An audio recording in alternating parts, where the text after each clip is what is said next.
As we welcome you into the space today of Infinity Fellowship, we celebrate that you made it today. That's most important, that you got up, that you clicked on the stream today, and that you made it into the space that we call the core of consciousness and the apex of authenticity. I'm Reverend Jeff Obafemi Carr, also known as Rev Jeff here at Infinity, and we want to welcome you to our third Sunday service, which is called If Speaks. We start every service off at Infinity with a moment of centering. So I invite you to begin to tune to that inward space. That's an accessible space for you. It's really accessible in an easy way. All you got to do is breathe. So I invite you to take a deep breath in with me. Exhale to release. Another calm, centering breath in. Exhale to release.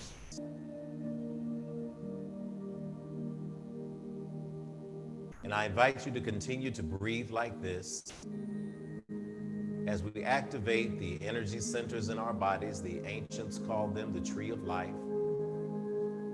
Other ancients called them the chakras or the chakra energy centers. The 7 areas from the root to the crown that ignite our energy today,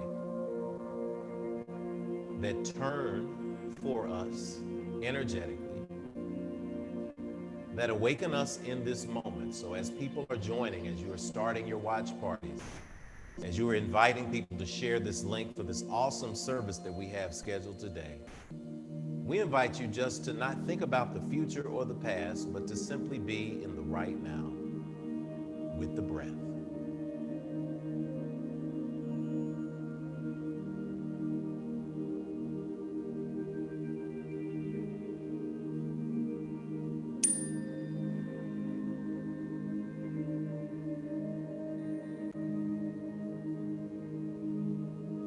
Erasing all doubts.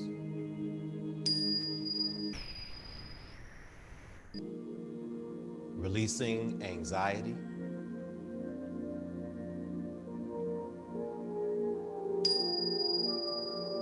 Moving through depression.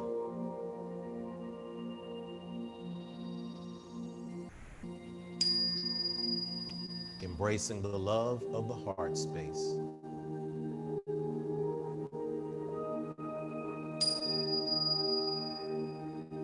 Gaining your voice, speaking your truth.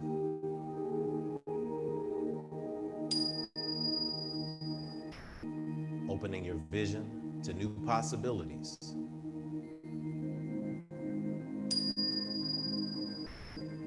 Listening to that voice within and trusting your intuition.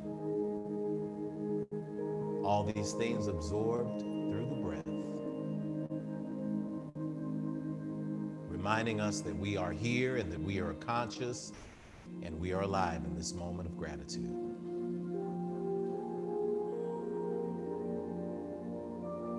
And as we remain centered in this dynamic living energy, I invite you to turn to the God of your acceptance and understanding. I won't give you a name for that. I won't give you a culture for that. I won't give you a definition, because you have that definition for yourself. And in this moment, we invite you to see that energy, to feel that energy, to know that energy, as we open infinity with a pouring of energy into realignment toward manifestation. We ask that all eyes be closed wherever you are. All heads be bowed, all hearts be open as we go to divine source. Unlimited, boundless, divine source, Mother, Father, God, cosmic source of all we are, divine creator. We acknowledge in this moment that you are the loving, living spirit of our commonality, the divine source of all creation, perceived by many names and yet known by only one energy.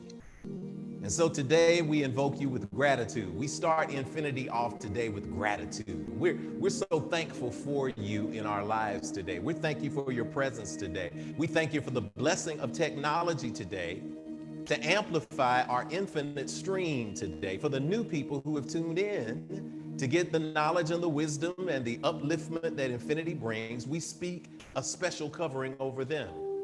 We speak the release of any anxiety that people may have felt coming to this place.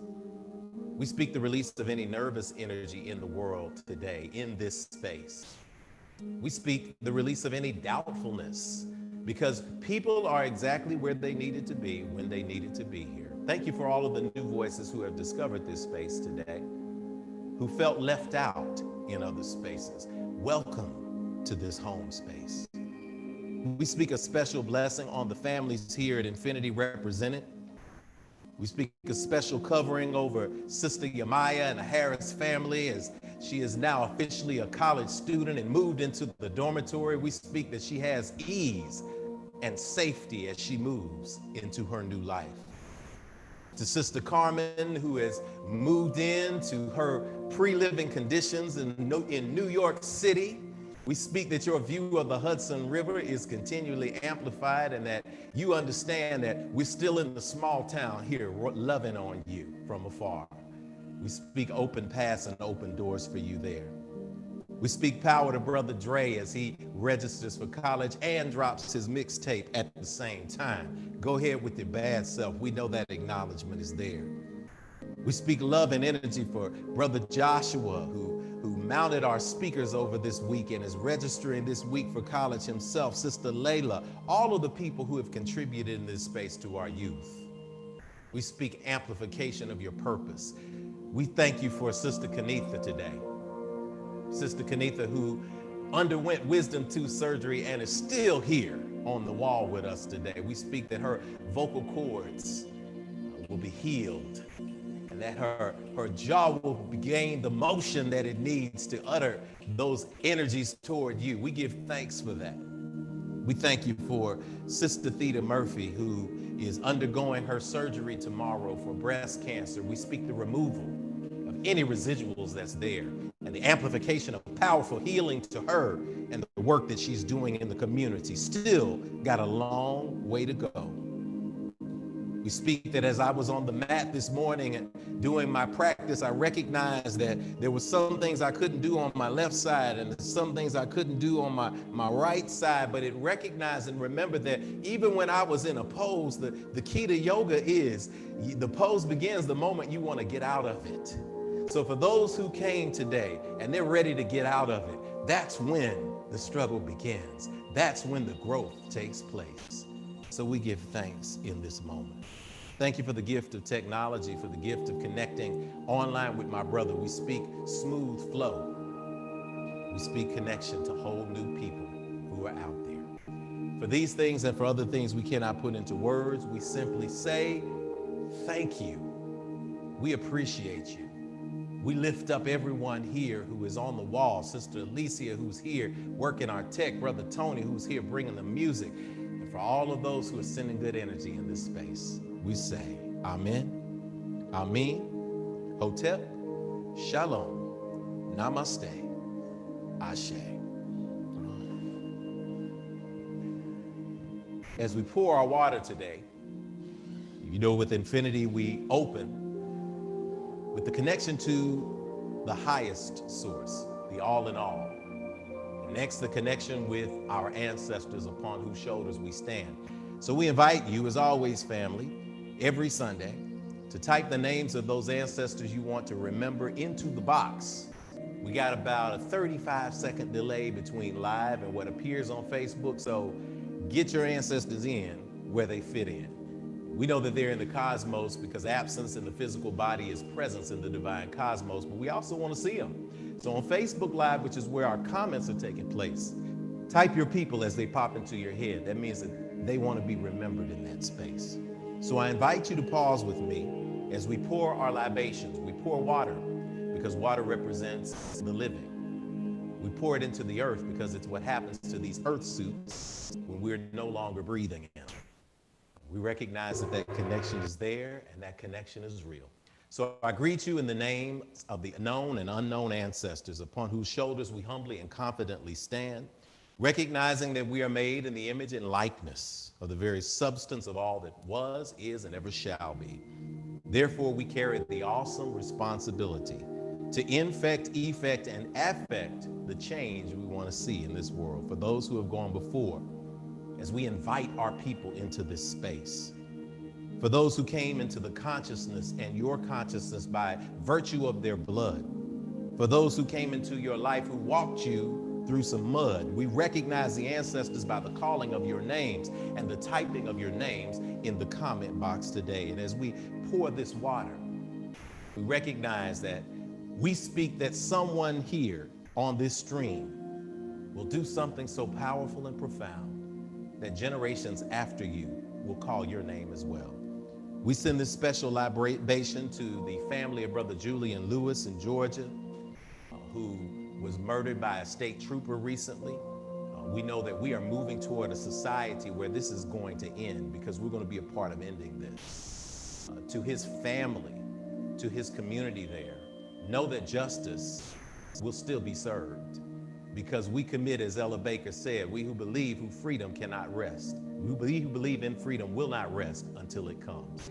So we speak that for Brother Julian Lewis, and we ask that you call your names aloud as we pour the water into the earth on the altar. Ruby Clintoning, Dave and Addie Holt, and Sister Lasana, ancestor. I see them all coming. I'm going back to where I can find them now. Sarah Locke, Betty Preston, Sari Locke Dobbins, Thomas Gibson, Randall Ridley, Ashe, Rosalind Howard. They're coming up. Aunt Lelia, Dad, James, Elizabeth. Sometimes you just got to call them Mama, Papa, Big Papa. We don't have to know their names. We just know their essence and their energy here. Good morning in here. Velma Holt. We see Ruby Clintoning. We see Dave and Addie Holt. We see Ancestor Lasana, Ancestor Aretha Franklin, Peter and Mamie, Aline and Robert Willie, ancestors named and unknown. Gratitude, Kiana Taylor, Sister Tia Hale, absolutely. She's on our shrine back there. Blanche Cobb, Miles Cobb, Joy Wright, Jesse Wright, Darian Moore, Ruth Edmondson, Tudor Whiteside, Charlene Lena Harris, Howard and Cindy Akins. Those names are coming in. And we're pouring all this essence in here. So continue to call those names out as we pour our libations. To the ancestors in the north, the south, the east, and the west, all four directions and concentric circles within, we pour to you and recognize you in this space and invite your energy into this circle as we remain committed to growth, to love, to abundance, to prosperity, to understanding, and to wisdom. We speak these names, and so it is. In the word that means essence, life, peace, and so it is. Ashe, Ashe, Asheo.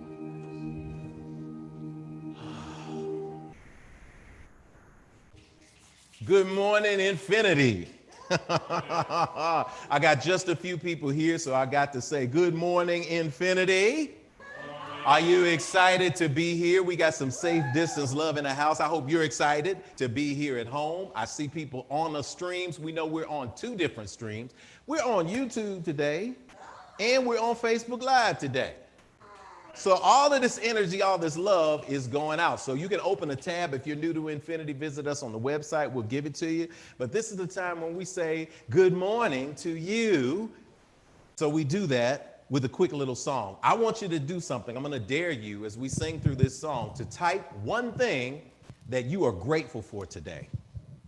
This is an experiment, especially for you new folks. You know, you come to Infinity every Sunday online, especially these days, you know that this is a powerful way to amplify the attitude of gratitude. But if you hadn't tried it before, I dare you to try it. Type one thing in the box that you're grateful for as we say good morning to you. I'm grateful for you.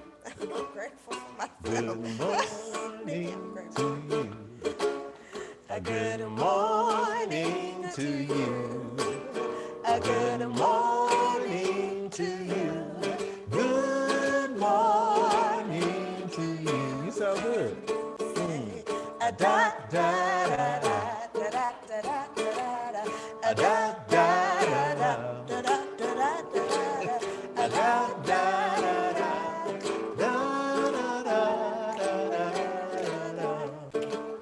A good morning to you.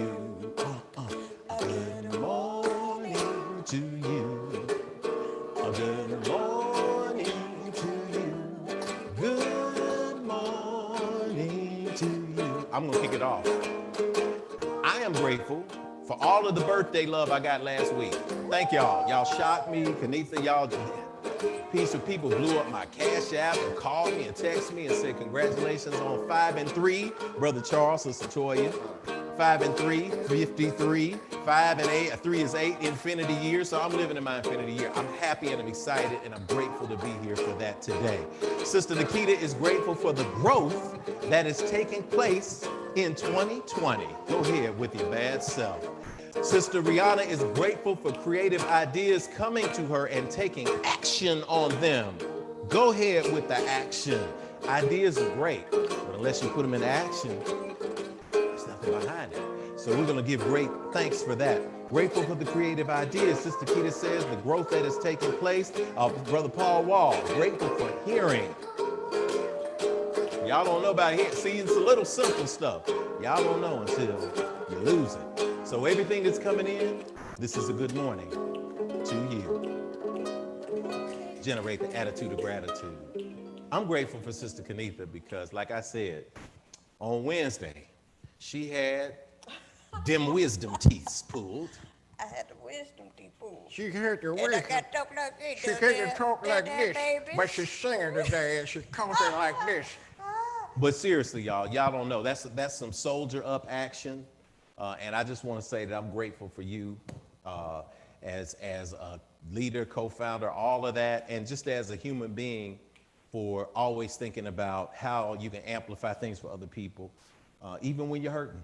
So I hope you're feeling good. I'm glad to be here, though. This morning, it's helping me to get to that place. I love the energy of infinity. So.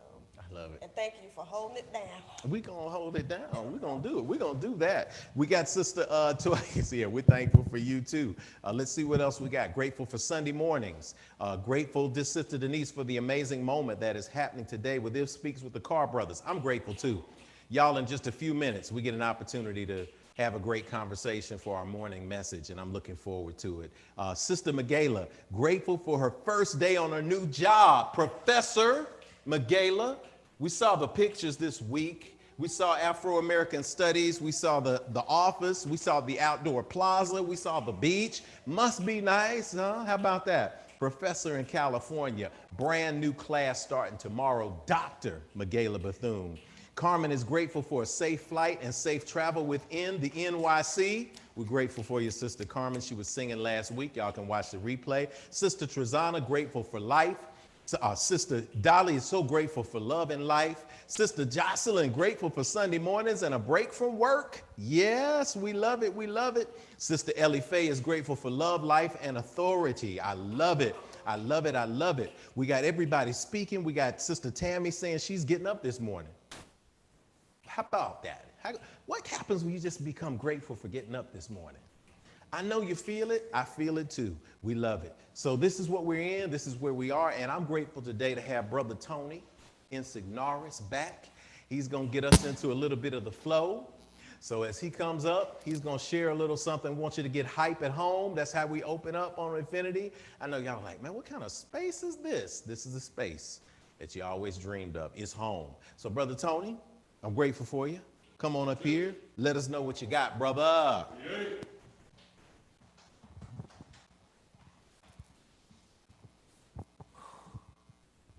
How's it going, everybody? Hope everybody's doing good. Before I get started, just got to say just a few things. First off, of course, I want to say happy belated birthday to Brother Jeff.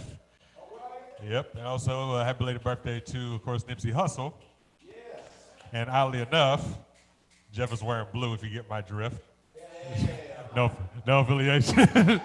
But lastly, of course, I got to give one big special happy birthday and, of course, anniversary to, of course, hip-hop, which started in New York City. Yeah. The date was, I want to say, it was August, it was August 8th. I can't remember, I'm sorry. Hey, y'all look it up yourselves. But anyways, but on that note, we're going to go ahead and get this thing going and popping. So, Miss Alicia, you know what to do. And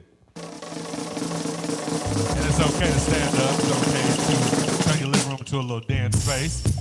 We're gonna get it down like this. Yeah, yeah, yeah, yeah. Love bouncing the step. bounce and step, bounce and step. Yeah, yeah, yeah, yeah. Yeah, yeah. Here we go, here we go. Yeah, yeah, yeah, yeah. Yeah, yeah.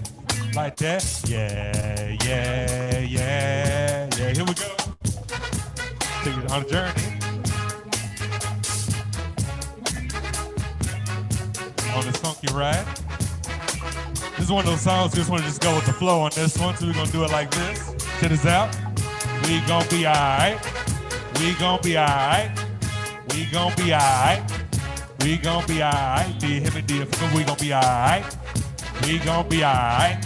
What? We gonna be alright. We gonna be alright. What? Here we go. This is America. Don't get you slipping now. Don't get you slipping now. Hey, don't get you slipping now. Hey, this is America. What? Don't get you slipping now. What? Don't get you slipping now. What? I said, slipping now. What? This is America. I said, what? Don't get you slipping now. What? Don't get you slipping now. Hey, don't get you slipping now. What? This is America. What? Don't get you slipping now. What? Don't get you slipping now. What? Here we go. Ooh, talk about it. We gon' talk about it. We gon' talk it. Get your money. Black man, money, woman. Black man, woman, yeah. Ooh, talk about it. We gon' talk about it. We gon' talk it. Get your money. What? What? What? Get your money, money, money. Like this. In slum national, underground thunder pounds, but I'll stomp the ground like a million elephants, silverback orangutans. You can't stop a train. Who wants some? Don't come unprepared. I be there, but when I leave there, better be a household name. What the man telling us it ain't gonna rain. So now we're sitting in the drop top, soaking wet. In a suit, trying not to sweat. In summer sauce without the net. But this be the year that we won't forget, 2020. And I'm on it, anything goes. What you wanna be, long as you know consequences. And give in for a living defenses. Too high to jump in jail, low to dig. I might touch hell, hot, get life now they on sale. Then I might cast you a spell. Look at what came in the mail. A scale and some Arm & Hammer. So go grill and a baby mama. Black Cadillac and a pack of Pampers. Pack of questions with no answers. Cure for cancer, cure for AIDS. Make a brother wanna see a tour for days. Get back home, things are wrong, but not really feels bad all along. For you left that up to a higher power, 1,000 miles per hour. Hello, ghetto, let your brain free. Believe this, always more. Ow! Don't pull the thing out unless you plan to bang. What is it? Ah, yeah, don't even bang unless you plan to hit something. What? Better hit the flow, hit the flow, hit the flow, hit the flow. Here we is, boy. Yeah, like today. We're gonna hit the flow, hit the flow, hit the flow, hit the flow. Here we is, boy. Like that, like that. Yes, sir. Spend the night between wrong and right. Trapped in a trap till the morning light. Ghetto ain't left me no choices, I had to fight. My mom and dad were too young to raise me right. Baby, I've been made a man with all the mistakes I made. People dead, people gone, I'm still ain't afraid. Ain't too grown to get back on the ghetto games I played. My life would have been done, got cut off if them dues were paid. Say what? Like that, y'all, like that. Keep it on going now, yeah. We gon' bounce out with it, bounce out with it, bounce out with it, yeah, yeah. Like that, yeah, yeah, like that. R.I.P. to Nipsey on this one, hold up.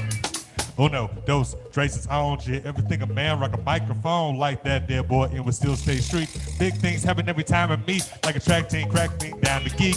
Outcast, but dump it down the street, slam back Cadillac. 5 people deep, 75 MCs freestyle to the beat. Get crunk, straight crunk at the club. Should've bought it now, split your cough the dub. Should've held back, but it throw the punch.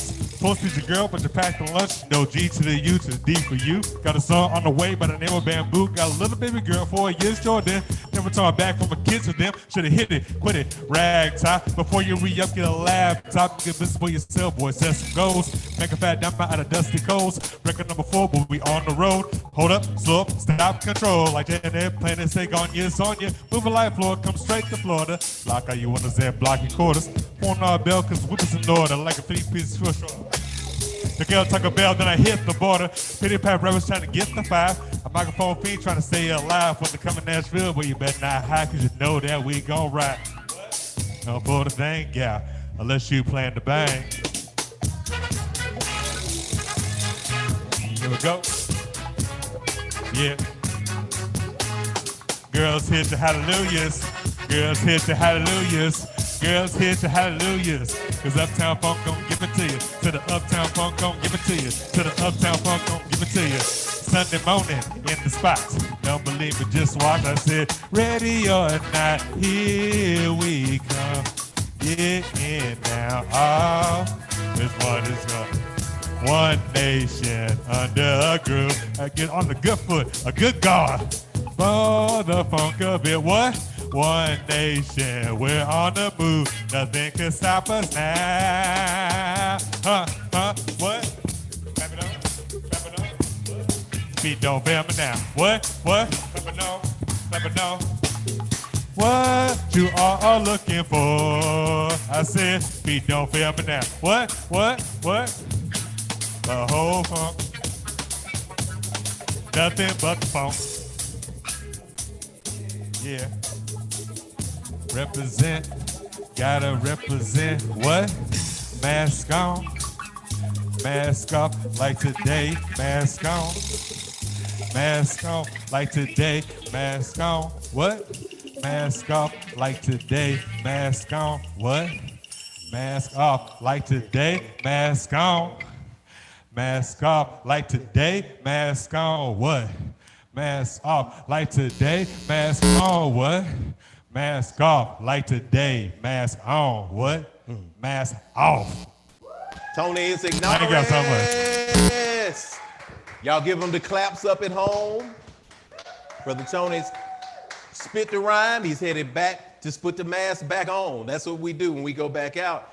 We shot him with the ray gun today for temperature so we know what is going on. Awesome day. Y'all feeling good? We're getting this energy going. Everything is rocking and rolling. We're going to call up Sister Alicia today, who is going to give us our invitation. We got a special treat. We get Sister Alicia doing everything today. We get to see her smiling face. She is a director, an actress. She is also a professional. She is just all of that. Look, y'all prove. See, people don't believe me when I say that you're back there. So I'm glad. Let me give you a fresh microphone. And there you go. See, Alicia is real. She is here. Good morning, Infinity. I am excited to welcome you to the most exciting spiritual community on the planet. You've squarely landed in the core of consciousness and the apex of authenticity. Infinity is the fastest growing, independent, ancient, wisdom-based, interspiritual community in the United States. Infinity is also the only independent, ancient, wisdom-based, interspiritual community in the United States. If you're asking yourself, is it off the chain like this every Sunday around here? The answer to both questions is a resounding yes. Live in person, on the internet, or Facebook Live, or live in your face, Infinity is a place of growth, of love, and affirmation. We don't just tolerate people, we affirm them with progressive, practical, expansive spirituality designed to help you see progress in your spiritual life. We are the home for a growing number of people who consider themselves more spiritual than religious and need a place for community. If you want to learn more about us on your own, simply visit our website at myif.org. What makes Infinity so exciting is its diversity of people and presentation. On first and second Sundays, we have our one-of-a-kind standard service. On third Sundays, we have If Speaks, where you get to ask questions and dialogue on the topic of instruction. On fourth Sundays, we move the chairs and do Yoga Sunday, the Sunday morning experience that centers your mind, body, and spirit. In between these amazing and expansive spiritual experiences, we do community service. We build housing for the underserved. We provide spiritual support and safe spaces for the arts, interreligious and interracial understanding, and more, which defines the very meaning of spirituality in action. If you've been seeking a place of learning, growth, acceptance, and action like you are experiencing today and would like to join the Infinity Fellowship, send us an email at infinitynashville@gmail.com and we'll contact you about enrolling in our online new members orientation at Nashville's unique spiritual community. We speak of affirmative prayers at Infinity. We call them PERMs, which stands for pouring energy into realignment towards manifestation. If you require a special perm in your life for any personal situation, please let us know in the Facebook comments or slide gracefully into our DMs, and we'll put a burst of light and love into the world for you today. At this time, I want to welcome up the co-founder, Chief Operating Officer, and leading lady of Infinity, Sister Carr, who will lead us through the spiritual agreements that tie us all together as a spiritual community, our statement of infinitude. All right, y'all. So y'all gonna have to bear with me. Usually I could open my mouth like super big, but I can't. I need your prayers. But good morning, Infinity. Welcome into the Infinity Experience live online. I'm so happy to be here this morning. So here at Infinity, we have a couple of things. We don't tell you what to call or how to define the God of your own personal acceptance and understanding. That is an intensely personal and beautiful relationship. Here at Infinity, we affirm your unique connection. Whatever you call that source energy, you'll hear us say God interchangeably with the universe, divine source. What you see around you is the proof that it was showing off when you were created after the same image and likeness. So now it's time to speak aloud the core agreements that bring us together at Infinity. We call that infinitude. Infinitude is defined in the dictionary as the state or quality of being infinite or having no limits.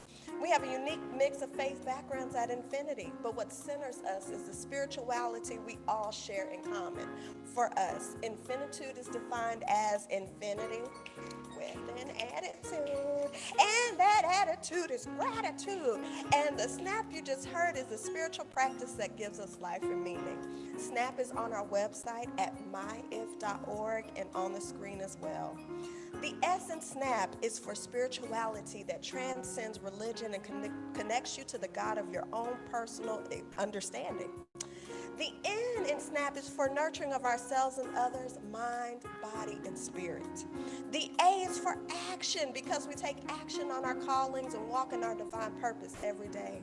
And finally, this is important, y'all, the P is for the proof that our spiritual practice manifests fruit in our lives through the building and maintaining of healthy and prosperous families, relationships, careers, and dreams. We are grateful you all are here as unique manifestations of our Creator, the loving, living spirit of our commonality, the divine source of all creation, perceived by many names, yet known by only one energy. Please join us at home as I lead us in the statement of infinitude, and feel free to read along with us as the Spirit leads you.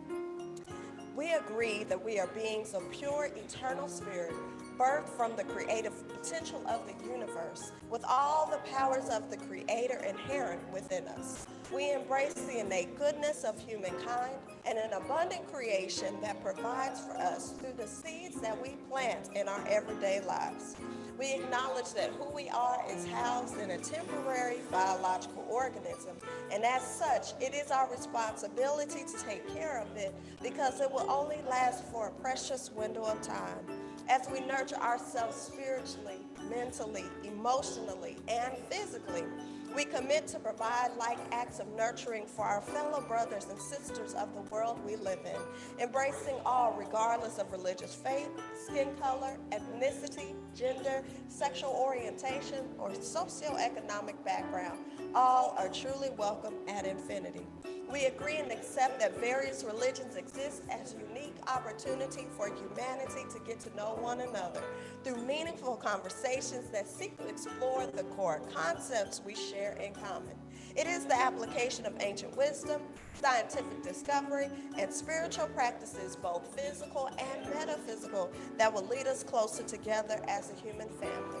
We commit to exist now and ever as a beloved community. Let it be so according to the many ancient terms of affirmation.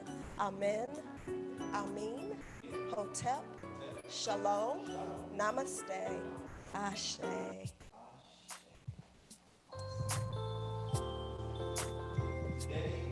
Day that the God of your acceptance and understanding has made. And I want to welcome you for those who are just now tuning in. I'm just excited because we're on YouTube, we're on Facebook, we're on both streams right now. We're able to put some words up on the screen for you. If you are a first-time visitor, we want to welcome you right now. If you have been here before, we invite you to type your standing ovation right now into the box. If you've had something great that happened for you, we invite you to type it into the box right now so that we can get to it in our announcement. My name is obafemi Carr. I am the Chief Spiritual Officer here at Infinity Fellowship. People call me Rev Jeff. I'm always going to be revving you up because I'm here to tell you how awesome you are. If you're a first-time visitor, we like to let you know that we see you for who you truly are. You're not just a human being who showed up today to have a spiritual or an intellectual experience. You are a spirit who is navigating the human experience just like the rest of us. We like to let you know that we see the real you. If you're a first-time Infinite streamer with us, place your hands over your heart, or if you have someone in the room with you, turn to them and repeat these words after me. You're going to hear them yourself, and you're going to say them to yourself if you want to say them in the mirror. If you're in the room, send the energy towards someone and repeat after me. I see you, but you don't hear me though. I really see the real you. I see who you are. You are a divine manifestation of God's creation. I see what you are. You are a spirit. You're more than what's on the outside. You are a gift to me and to the entire world. I see where you are. You're right here in front of me, where I can let you know, if nobody else will, that you are not alone. I'm with you, and you're at home. I see when you are. You're in the right now, baby. You are so much more than your yesterday. I see why you are. You're here to learn, to grow, to embrace your dreams, and to celebrate your divine destiny. I know all this because we're going to help each other out, because I'm here to do the same thing. All right? All right? I know the real you, and I see you shining today. I feel you shining today. So welcome home. Welcome to infinity. Asheo! Crank it up. Give yourself a pat on the back. Give your people at home a high five. They always try to get me to bust a rhyme right now, but since it's the anniversary of hip hop, and since I'm feeling good, and since I know what that's about, I'm going to respect it and leave it alone. So we appreciate. I know you always trying to gas me up. Yeah, you and my kids. Everybody, y'all don't know though. Rev can spit, man. I can foreign pass. I can get in the cipher. I can do that. I'm first generation hip hop, so we know about all of that. So we want to thank everybody for coming, and thank you visitors for being here. This is our first time moment for broadcasting on multiple stream platforms. Infinity has been a special place. This is the point in the service where we participate in our giving. This is what we call abundance in action. So at this point in time, we put up how you can give, and we're going to give how you can give through Cash App or through PayPal. But for those who are first-time givers or first-time tithers, again, every week I get to celebrate with people who have recognized the spiritual power of not giving because you feel guilty, not giving because you're coerced, but giving because you recognize, as I do and have for all my life, that when you give a portion of what you receive back to the universe for all that has been given as spiritual food, you see an abundance of blessings in a prosperous way. You say prosperity, What is prosperity? Is it balling out with the rims on the Impala? Prosperity is radiant health. It's the money you need to meet your ends. It's being able to give and to help people who are in need. It's having a great family and good relationships with people. It's living on purpose and in purpose. And when you get $100 and take $10 out of that and give that back to the universe, you can see amazing things happen. I always say I get to keep 90 out of the 100. All I have to do is 10. I can do that easy. That's why I give above and beyond. So for those who are tithers, that's what tithing means. It means giving a tenth of what you receive back to the spaces where you receive your spiritual food. So this, as a part of our ritual that we have on Sundays, is a vital point. It's a vital part of the program. It's when we get to show and to demonstrate that we are actually pouring into a space that expands and grows. So thank you for buying into that spiritually and for joining that spiritually. Take a deep breath in here as we prepare our minds for giving in the proper way. As we speak energy over the offerings of those who are here, this is a collective act of worship, of admonition, of acknowledgement, of affirmation. O limitless, abundant Creator, source of everything I possess, you have given me the gifts of life, breath, and creativity. You continue to provide for me without judgment or preference. And so I freely return these gifts to you with my whole heart, mind, and intention, knowing that as I give freely with both a remembrance and gratitude, the circle of abundance will be unbroken. And so it is. We're going to share the screen and the slide. That prayer is on the slide, along with the ways that you can give. You can give via Cash App, which is $Infinity Fellowship. That's how I give. You can also do paypal.me/Infinity Fellowship. So we're going to sing Everything is Good. Why? Because everything is good. And that's what we want to be in the spirit of while we're giving. Join us. Let's pause for our giving. What do we got, Sister Kenita? Everything is good. Everything is good. Oh, Everything is good. Everything is good. I got it. I got it. Oh, I got it good. Everything is good. Everything is good. Everything is good. Everything is good. I got it. I got it. Oh, I've got it good.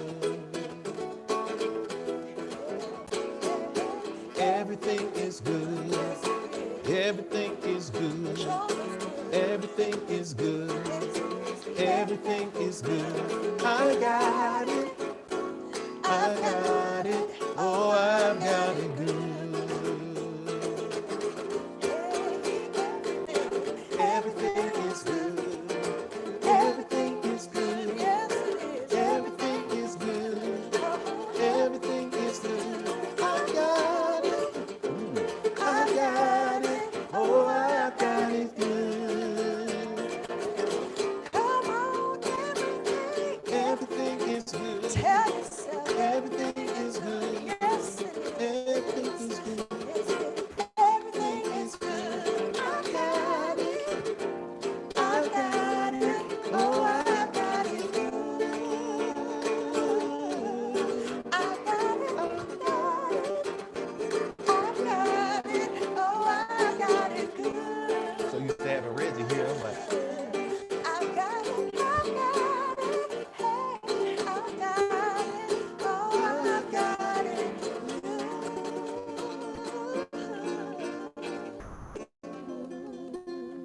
sounding good, sounding good, sounding good. All right, good. So it's time for our announcements. And of course, we'll be able to get to our standing ovations as a part of that. We're bringing back up the soldier today. We call her the soldier. She's a no limit soldier. I thought I told you. Sister Kenita, you want to come and share our announcements? We got good things happening today at Infinity we want you to know about.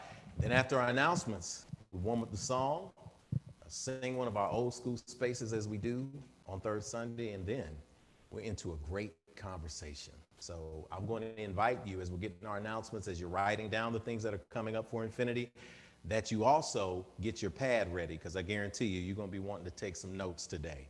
with our Sunday message. So, Sister Kanitha, come on up and let's share what we got here. All right. Good morning again, Infinity. Welcome to August, the 8th month of 2020, the year of Focus to Fruition.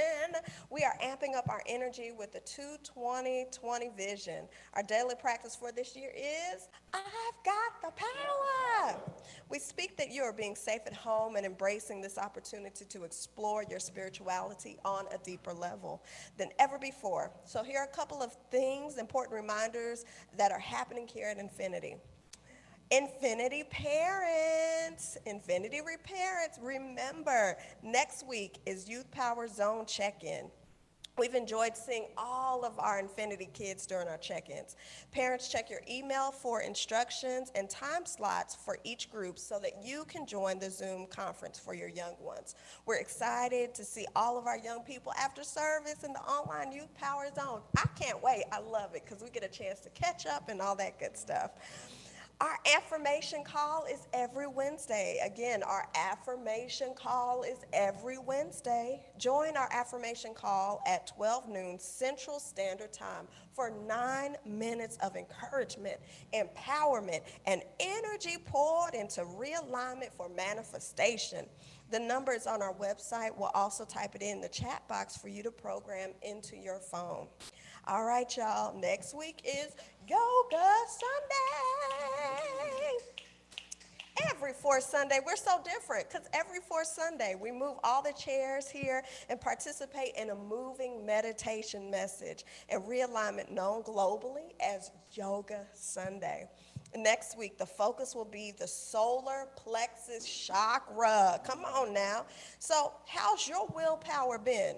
Next week, we'll place you in realignment with it. As an added bonus, weather permitting, guess what? Rev Jeff will lead Yoga Sunday outside in the front parking lot of the Infinity Center.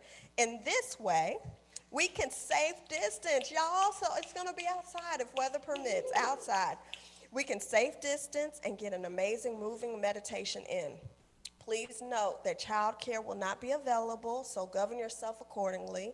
For the rest of you, Infinite streamers, get your mat ready at home, and we'll get your body in alignment with your mind and spirit. Isn't this awesome?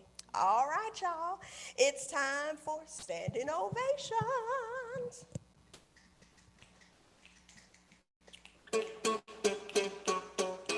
Tune your vibration to a high elevation. It's time for the good news, our standing ovation.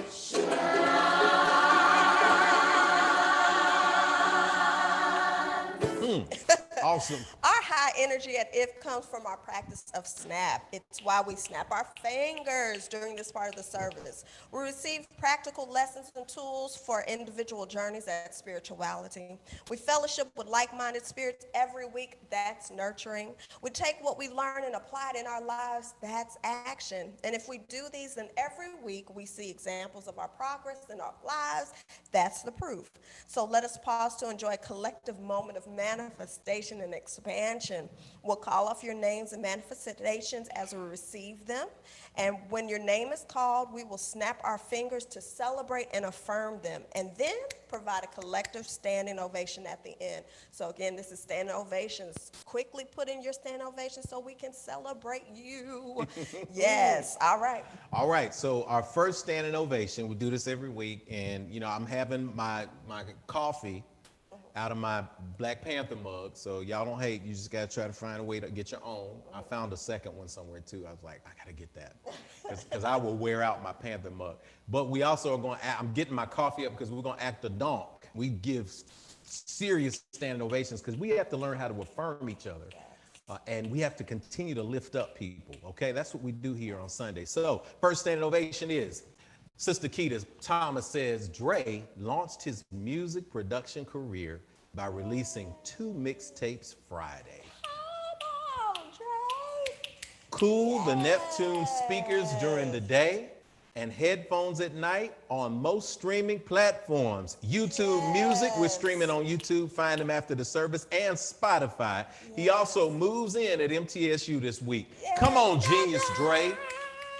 Freshman, so y'all. smart, 18 years intelligent. old. Intelligent, strong, producing. Yes. Dre, hook us up with some beats, man. What's up? I heard like he was playing it one of those weeks for his group, and I was like, whose beat is that? Because I thought it was something like from Drake or something, and they were like, no, that's Dre's new beat. I was like, what? Y'all better come on with that genius. We've been telling you now. Come on, hook us up. All right, yeah, just remember, man, you got to come do some flow, man, with us on here. I know it's going to be big need some time. music, All right, yes. good. All right, I think our next one that I see on the screen is Rihanna Harris. Yeah. My husband and I took a major step towards starting 2 businesses and 1 nonprofit. Breathe. Yes. Come on through with That's that amazing. excellence. That's a So, snap, snap, so, snap. so That's all I can do to keep from backflipping in here when I hear all of this good stuff in it. amazing. Latimecia, we finally got to use the Gray's gift card that Infinity Fellowship gave them when Mansa was born. Young Mansa is growing. I saw him last week, so awesome. We had a great family picnic in the park, and Z practiced grounding. Come Go ahead, Zamora. We Getting love ready for y'all. school. We love y'all, man. Oh, Kids are my grown. God. Ah, what an awesome thing. Brother Tony, who did a rocking job today, brought that Yes. outcast with us, standing ovation. Shout out to Carla, KB Burnett, Sister Carla. Good to see you again. For sending me a flyer for a temporary work at home job. I interviewed for the position and got hired. It went so well, they decided to make me long term. T, I'm gonna break the floor for you today, baby. Come on, man. I'm gonna break the floor for you. I'm gonna try my best to break the Different floor. flows of income. Yeah, I saw a crack in the back in the ceiling of some of the new work. I said, it's probably because we've been jumping up and down for people so much. Yes. Sister Latimecia says, we inhaled our breakfast bowls. That's what I Are need y'all right vegan? now. We are. Good. That's what I needed. She needs to do something Help me soft to- to help with the teethuses. So if y'all got some grits or some cream one of of them wheat or bold some there, baby. farina, Give me one of What's the them. difference between cream of wheat and farina? I'm gonna have to ask my brother in a minute because he might know. That's a scholarly I don't know, question. but I like my cream. We thought it was the same thing, but anyway, we're back on. So, Congratulations. oh, here we go. Woo! You know I ain't gonna call you your regular name. Woo! We closed on a house, got moved in, and are getting settled. I'm killing this virtual learning too. Business is going well for Woo. So proud of all this healing. Can you woo, woo, woo? Yes. I know you never heard that before. I moved from my old house and I moved. All right, we gotta get this going on here. Brother Paul Wall started my global travel agency business. Come on. That's what I'm we glad need. you showed. You told us Yes. about that last I week. love I'm glad. it. We saw the good Yes. entrepreneurship, power, Yes. empowerment. Yes. Brother Denzel, my org, Black Lives Matter Nashville, was able to initiate our COVID grant program where we've been able to give 50 black folks lost wages in Nashville $500. This is going to be an ongoing initiative. Redistribute the wealth. Hashtag Denzel. Pouring back in. Yes. I'm gonna tell y'all a secret, and I'm Jeez, gonna have this y'all. conversation with my brother in a few minutes. We tend to think that there are not things happening. It's because we don't talk about them and celebrate them. But don't be deceived. The world is changing right now, and we're interacting with a lot of world changes. Brother Denzel, shout out, man. The Black Lives Matter Nashville, the micro Black grant Lives program, Matter. looking out for Come on, families y'all. right Yes, in need. that's how we do it. Awesome. Y'all That's better how blow we it do up. it. All right, so. Oh God, my cheeks hurt. I know, so Okay, you may here not we have to go. scream. Hold on, I'm gonna get this ready I'm so excited. as we prepared. Yeah. And here's how we do it when we're in the space. When we're in the space, if you shared, you will sit down. Everybody else in the space and everybody on the stream will stand up and give you the biggest, loudest standing ovation possible. So we have to bring that energy. So if you didn't share and you're at home and you're new, you stand up and you think about all that energy in here, and wherever you are, people are going to feel it. Let's give an ovation for all of the people who deserve one.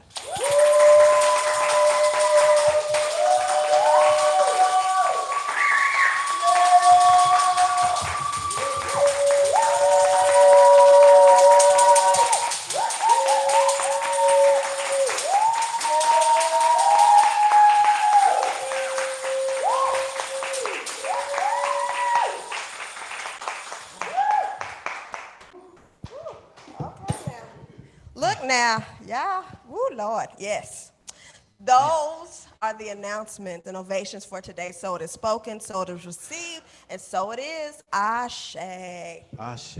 As we prepare, we're going to have a seat here. We're going to sing a verse or two of a song that we invite you into. This is how we open our message on third Sundays. We've got Dr. Carr, Brother Dr. Carr, in the waiting room. We're going to bring him in a few minutes after the song. So we invite you to get ready for the message today, which is a powerful conversation that we're going to have. And as you prepare yourself, recognize that our ancestors, especially on the sojourn in America, had a way of bringing an ancient vibration into everything they did. So this energy of leaving this physical world, going to another space, isn't about us getting heaven when we die. That causes cognitive dissonance because we see other people and everybody getting heaven on earth, and we're told to wait. That kind of theological paradigm doesn't work. When the ancestors were seeking freedom, they were seeking a space of alignment. We are that space of alignment, many of us, all of us, no matter where you're from and who you are. So when we sing, come and go to this land, or come and go to that land, we're talking about a vibratory frequency, a space of higher consciousness. So we invite you to sing along with us at home. You may know it. You may have heard your grandmama or granddaddy sing it. You may have sung it yourselves. But we invite you, as we prepare for today's message, to join us and sing along. Come and go to that land. Come and go to that land. Come and go to that land where I'm bound, where I'm bound. Come and go to that land. Come and go to that land. Come and go to that land where I'm bound. Oh, there is wisdom in that land. There is wisdom in that land. There is wisdom in that land where I'm bound, where I'm bound. There is wisdom in that land. There is wisdom in that land. There is wisdom in that land where I'm bound. Oh, there is power in that land. There is power in that land. There is power in that land where I'm bound, bound. There is power in that land. There is power in that land. There is power in that land where I'm bound. Oh, don't you wanna go to that land? Don't you wanna go to that land? Don't you wanna go to that land where I'm bound, where I'm bound? Don't you wanna go to that land? Don't you wanna go to that land? Don't you wanna go to that land where I'm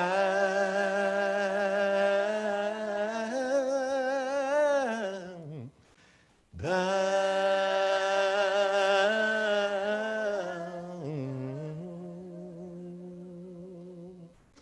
Awesome. Take a deep breath in with me as we begin the screen share. We're going to put up a quote from Sister Rihanna Harris for today's meditation. Those who need to snap a picture of the screen share, go ahead and snap a picture of it so that you can then see what's really going on. You can hear what's going on. Let's pull out our pads. Let's pull out our journals here at Infinity. You know we encourage you to pull out what you need to keep track of what we're seeing. And so today's meditation comes from Jan Van Zant. And as we prepare for our conversation, I'll read it to you. There are times when we do not recognize that it is time for us to move forward. When life is ready for us to move and we resist, life will move us by any means necessary. What may feel like a disaster is actually a graduation. Remain open to being guided, supported, and protected by the universe. Ashe. Ashe.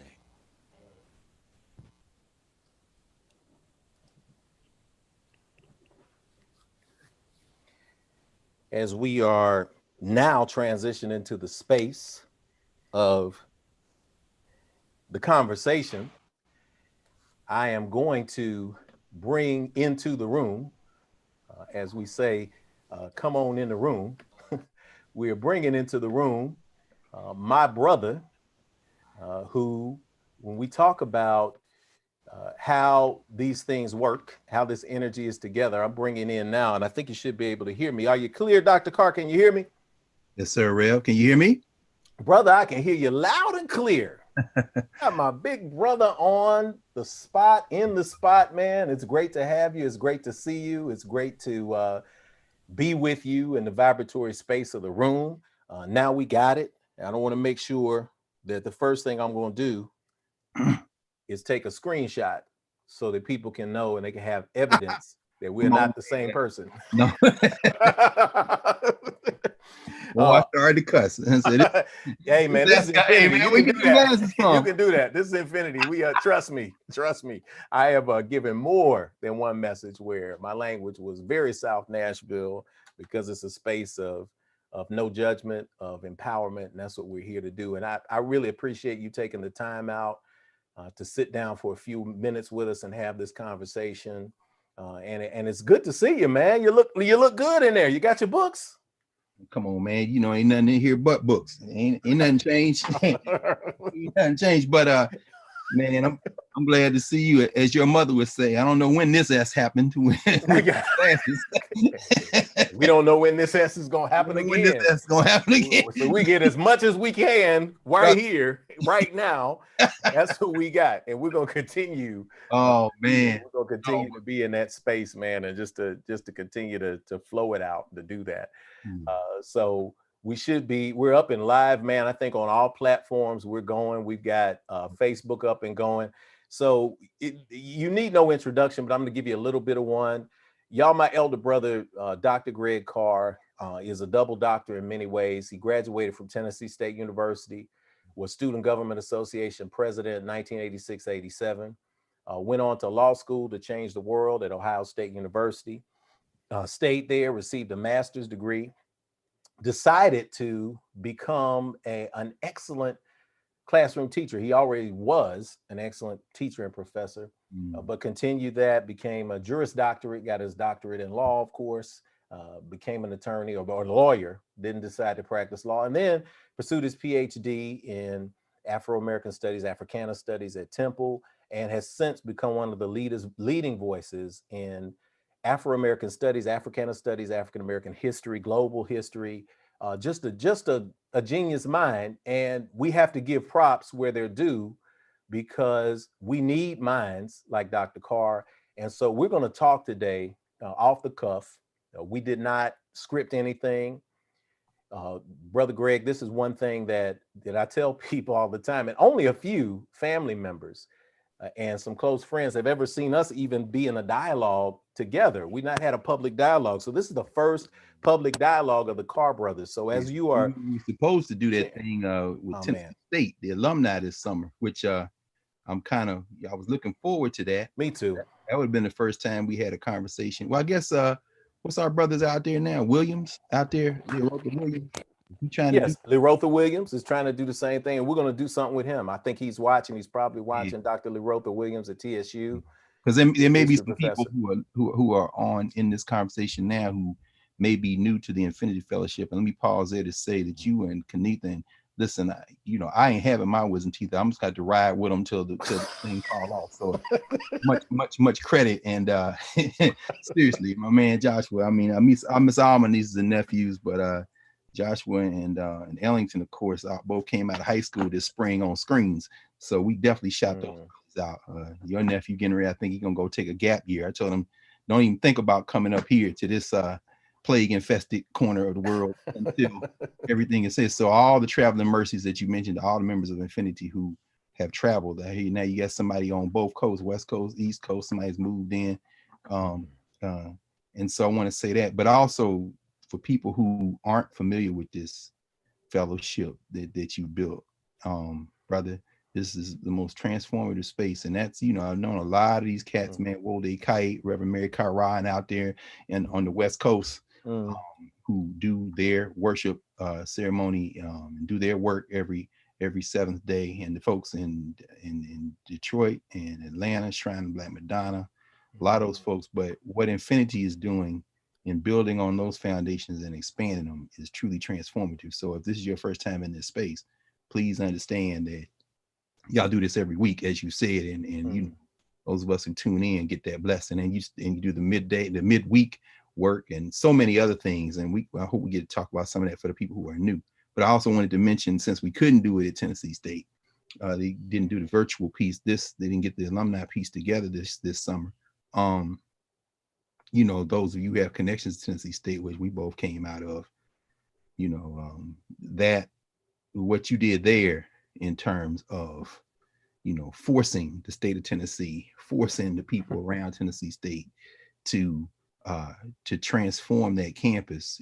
Anybody who's sending their children there, please understand that many of the buildings you walk in, many of the programs that you see there, much of the money that came to Tennessee State over the last generation came as a direct result of my brother who took over the administration building and in the wake of that continued to stay engaged, because our historically Black colleges and universities are really our front line in many ways once you come out of K-12. And what you did at Tennessee State, is something that needs to be talked about, needs to be elevated, and that you have to write about. I mean, I read all the books about people who research this stuff and write about it, but not one of them is worth 5%, not even 1% of testimony by those who actually live the work. In fact, as a whole, that's what academia is. Negroes that wait till the shooting stop and then go count the bullets and write about the transformation.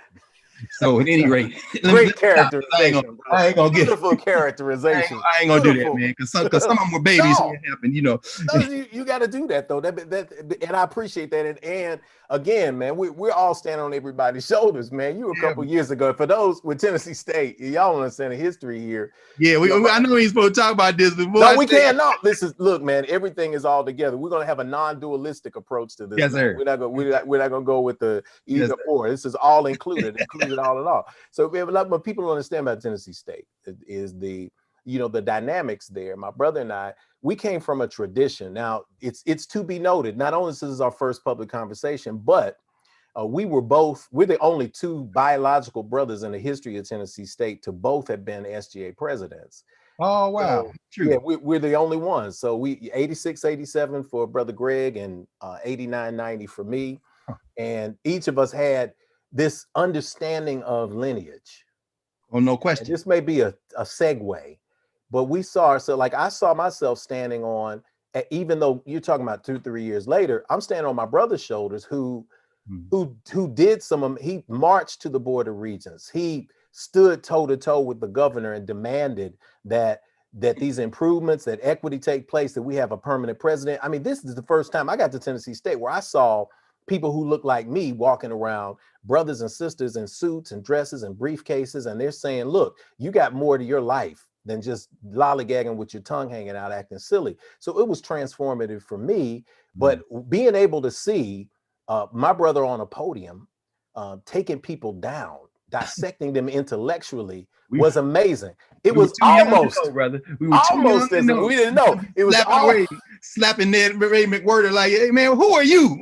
Man, My daddy named Haywood Carr. I don't know who the hell you are, but you're not my you're man, not my dad. I'm telling you, man, this thing is hilarious because you talk about this tradition, right? I don't know what was better, seeing my brother give a great speech and just move people and take the hundreds and hundreds of people on the street now, or knowing that he stood toe to toe with, was it Roy Nix or what was the other chancellor? Oh, Thomas, what was that guy's name? He didn't even have a bachelor's degree. I can't think. Well, whatever degree he had, my brother literally extracted the degree from his spine. No, brother, we were just priming the pump when you took over that He building. cussed that dude out, man. He cussed him out intellectually, and then he brought the South Nashville out. And I have never seen anybody back down like that, man. I said we was a different breed back then. We'll do this for hours, so I know we will. Like, we're gonna talk about no, but I want to say this though, just right quick in terms of lineage, man. Yeah, you know, every time I'm at home and Dr. Cole Jocelyn texts me because she's the Fisk. She was, I see two chicks up there. Are you there? I said, no, I'm scared this plague. I ain't going nowhere. But every time I'm home and we talking, man, I go past Avon Williams campus at Tennessee State.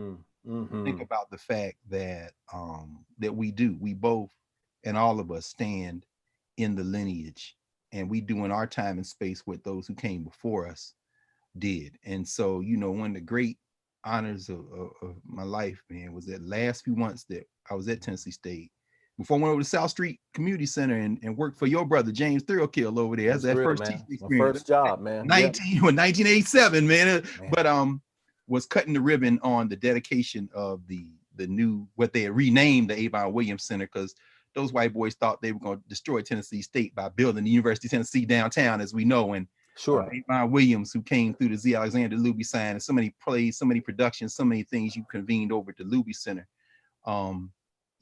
Being there with Avon Williams in a wheelchair, not too long before he made transition, as he cut the ribbon on the building that now bore his name. And he pulled me down. He gestured. I came down to his ear, man. And Jacqueline Mitchell, Dr. Mitchell, who I think he's made transition. Is Jacqueline Mitchell? I know Harold Mitchell.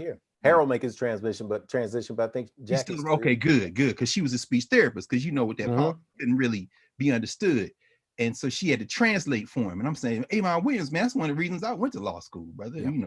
Richard Dinkins, his partner, not so much, but we can talk about that another time.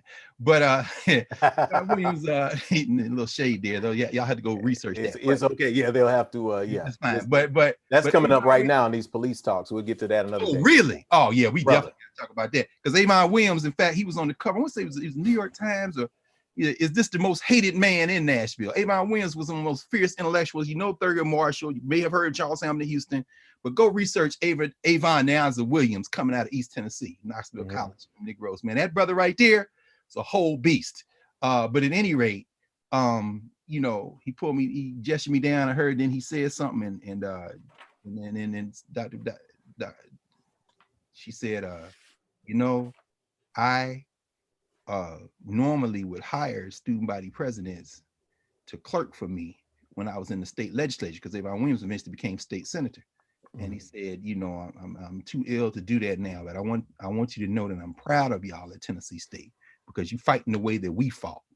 And I tell you, man, when I think about what y'all did, and I know you and Tony had a conversation, I think. Did y'all did that in Infinity, right? About sure. 89 takeover, right? Yeah, we talked about that in me and AJ and Dr. Lee Williams came and hosted that. Oh, excellent. So that's somewhere people can view it. Yeah, I think it's on the Facebook page. I think there's an archive of that. If you go back, it probably is. If not, we're gonna work on a documentary on that. Because that's very important. That's very important that needs to be sure. Be done. But when he said that, I thought about all those elders, all those ancestors. Of course, John Lewis, who went to school right down the street at Fisk, and all the A&I students at the time.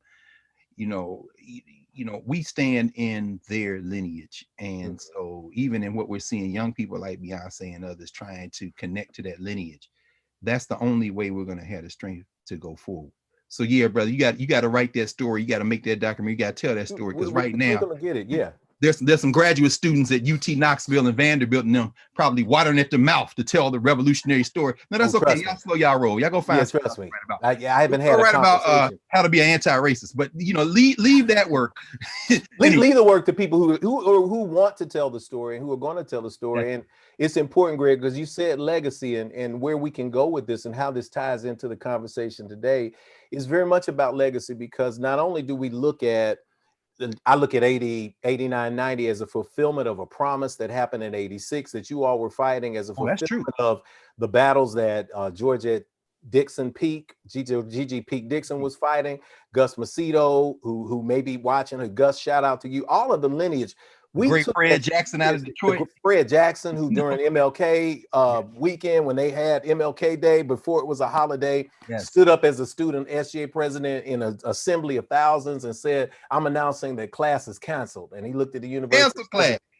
and he didn't dare say they weren't. Right. And this bravado that goes back to Dr. Levi Watkins, who was also an SGA president, who was a model for academia. And Ben Carson, but if you don't know Levi Watkins, you don't know Johns Hopkins, you don't know surgery. Right.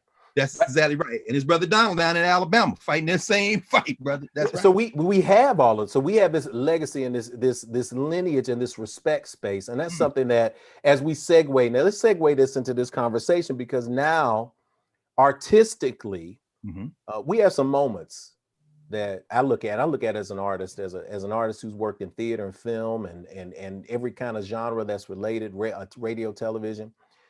I think about the artist's responsibility to leave something in the world. You're going to leave something in the world one way or another. You're going to have a legacy. You're going to be known for something. Yes. Beyonce with this Black is King. For those who are having the conversation, if you're on social media, and I can get to Twitter a little later on, we're going to take some questions and that kind of thing, comment statements. You can hashtag Black is King, hashtag the Carr brothers. My brother is on Twitter at Afrikana Carr. I'm on Twitter at the Rev Jock, JOC, and also on Instagram. My brother ain't gonna get on Instagram. No, I'm gonna stay out of all that stuff. Yeah, y'all better throw a gamble on that. Ain't gonna happen. But when we talk about this, first reactions to Black is King, when you first watched it, given the, I won't be presumptive, but I'll say that anytime something has Disney on it, it makes me question not only the relationship, but what is meant, the history of Disney, the racism, the lack of correct African-American or African representation throughout the legacy of someone who was, on all other accounts, one of the biggest models for creativity that you could ever, expansive imagination that you could ever put in American history. But knowing that legacy of Disney gives most people a little bit of trepidation. You tune in, you sit down and you say, what's in front of me? What were your first reactions before? What were your reactions before you watched it? And then what were some of your initial reactions to Black is King, watching it from a historically spiritual perspective as it relates to people of African descent? Good question. Well, first of all, you know I had to borrow somebody's password because I ain't giving Disney no money. Brother, I don't know if you understand that that's the way they do that these days. Oh no, I understand, and I understand they understand. People are going to find a way to survive. Man, come on. Yeah, I don't know how many and return passwords got maxed out.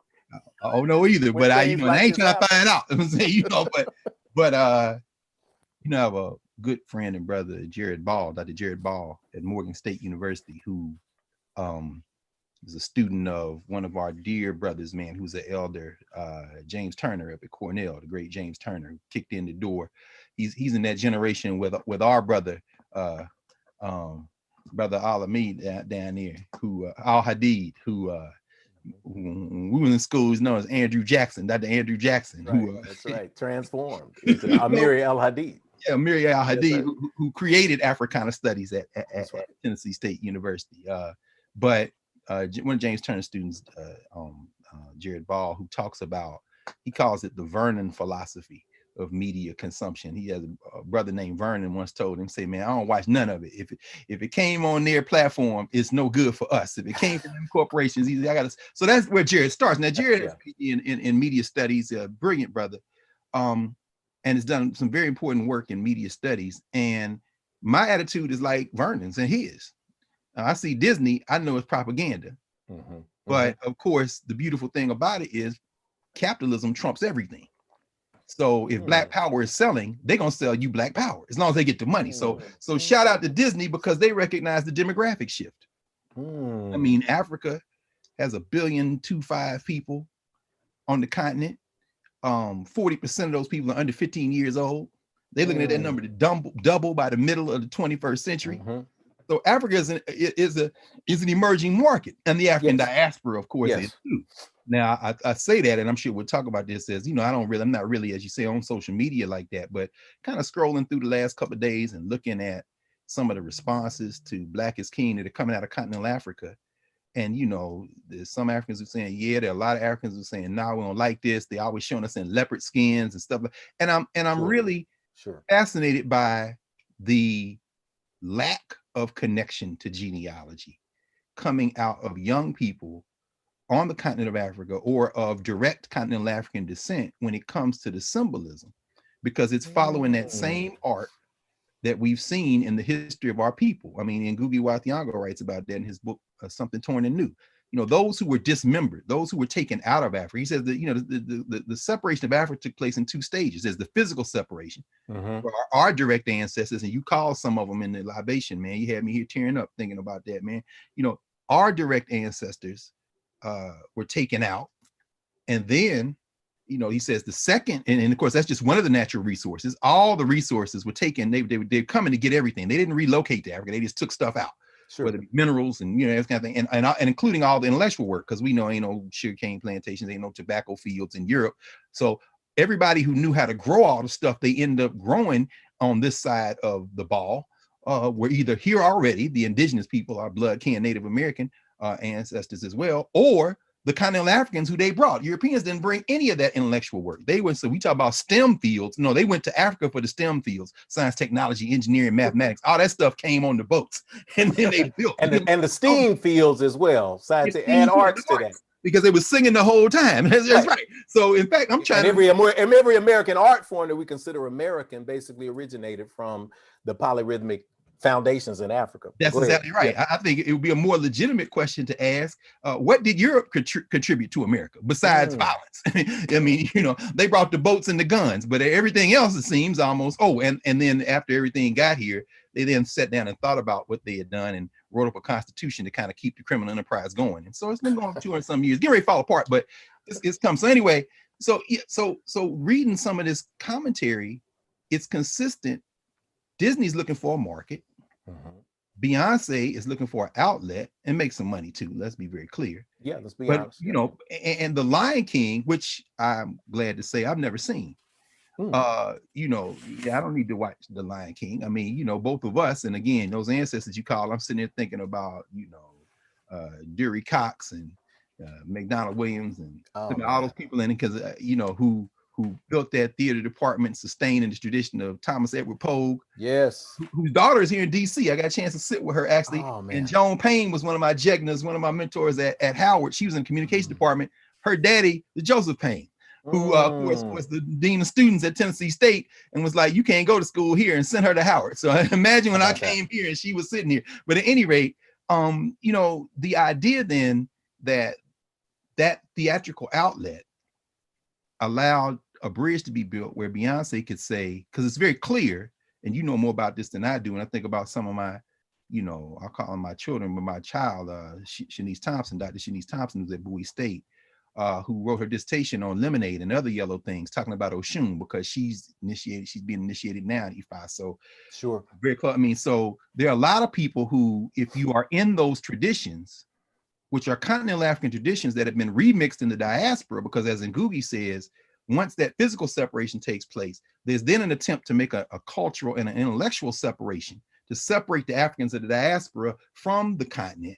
But what ends up happening is the Africans in the diaspora are holding on to the only things they have left in the wake of that physical separation. And in many ways, the things that are preserved in the diaspora are attempts to continue the things that were being done in Africa. Lorraine Mattori writes about it. He talks about the fact when you go to Brazil, there's a big debate in Brazil between African spiritual traditionalists and the African spiritual traditions in places like Nigeria over who's got the quote unquote authentic rituals. And one of the jokes they trade between each other is, yeah, in Nigeria, while things continued to go on, we took the rituals to Brazil for safekeeping, because we're not going to read these. So when you see Beyonce and some of the young people are saying, well, why Africa always got to have animals and leopard skins? Look at that. That's satanic with those cow horns. Okay, if you don't know anything about the Nilotic traditions, the function of the cow, the function of cattle, if you don't know the function of the leopard, all the way back to the Nile Valley with Sheshet, who is seen as the woman who created math and everything that can be measured in architecture in a leopard skin dress. If you don't understand the symbolism, when you looking at Burna Boy with "Don't Jealous Me," Snake Don't Dance No Monkey, and you say, okay, there goes Eshu, there's Dambala, you know what I'm saying? No, you don't dance with Monkey. You know what I'm saying?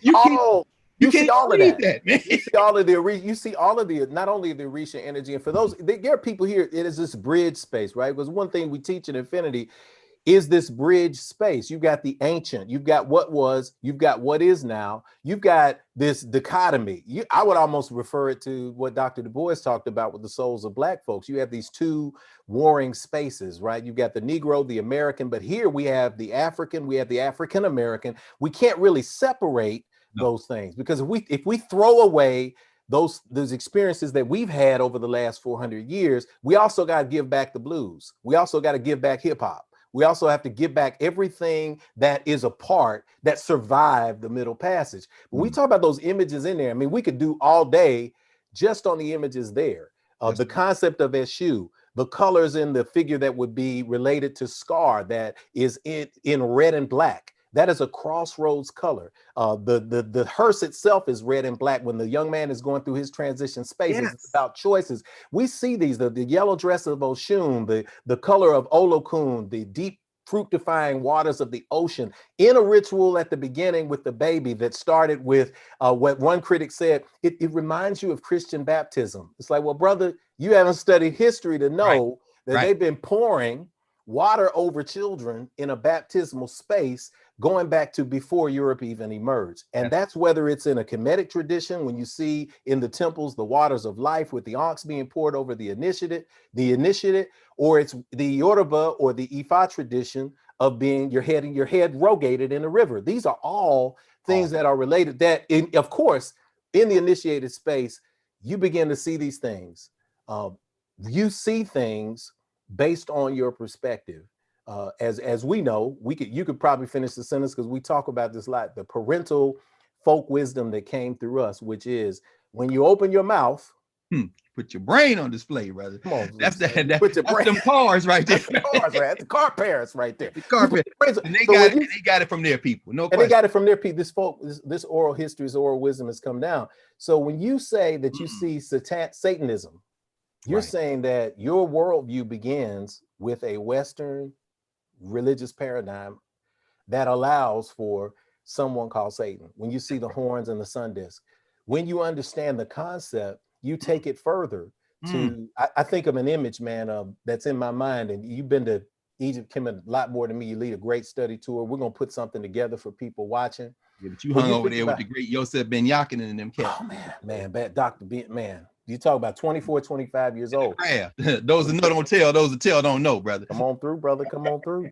When I'm talking about with this concept of the cow, the sacred cow. Yes, sir. Or the horns with the solar disc, and you see that reappearing throughout, it's very much an energy of motherhood. I think about, I believe it's the Temple of Ramesses II, correct me if I'm wrong, that's at Abydos. There's a relief where Ramesses the Pharaoh is suckling directly from the cow in a knelt position that is Hathor or Het Heru, we would say. The house of Heru. That's right. House of Heru, that space. So we begin to see this divine feminine principle coming throughout. And whether you perceive that as something negative, limited, or satanic, or something that is freeing, fructifying, and supportive, depends entirely on your level of initiation into studying pretty much your own culture. That's right.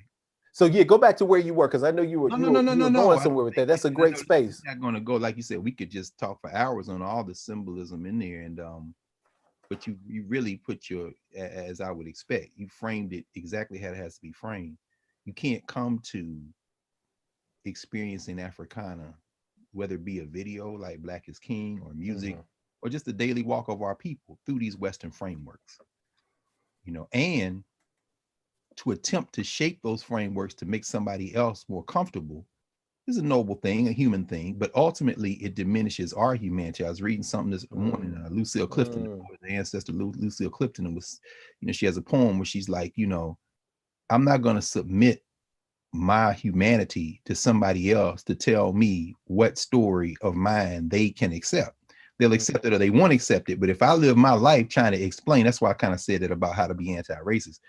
If I'm trying to narrate myself in a way that makes you less afraid, that's a human gesture. But if I truncate my story, that's another problem. And so, yeah, the idea that, the idea that you would come to an experience of African people with a limited grounding in the long arc of our memory, our rituals, our practices, no matter how different they may be from each other, and then either reject it, like this whole demonic conversation. No. The good and evil paradigm doesn't work when you're looking at African people, not in that way, or just think ain't nothing going on. Because the other thing I've been looking in, of course, I ain't gonna write nothing about, I doubt I write anything about, Black is King. Is enough being written, but just glancing through some of the things over the last couple of weeks, it really is remarkable how people who are typically curated by non-Black institutional spaces are credited for having insights on this, and they have nothing to say that connects to anything. I mean, even things simple. I was thinking about, how deep is that,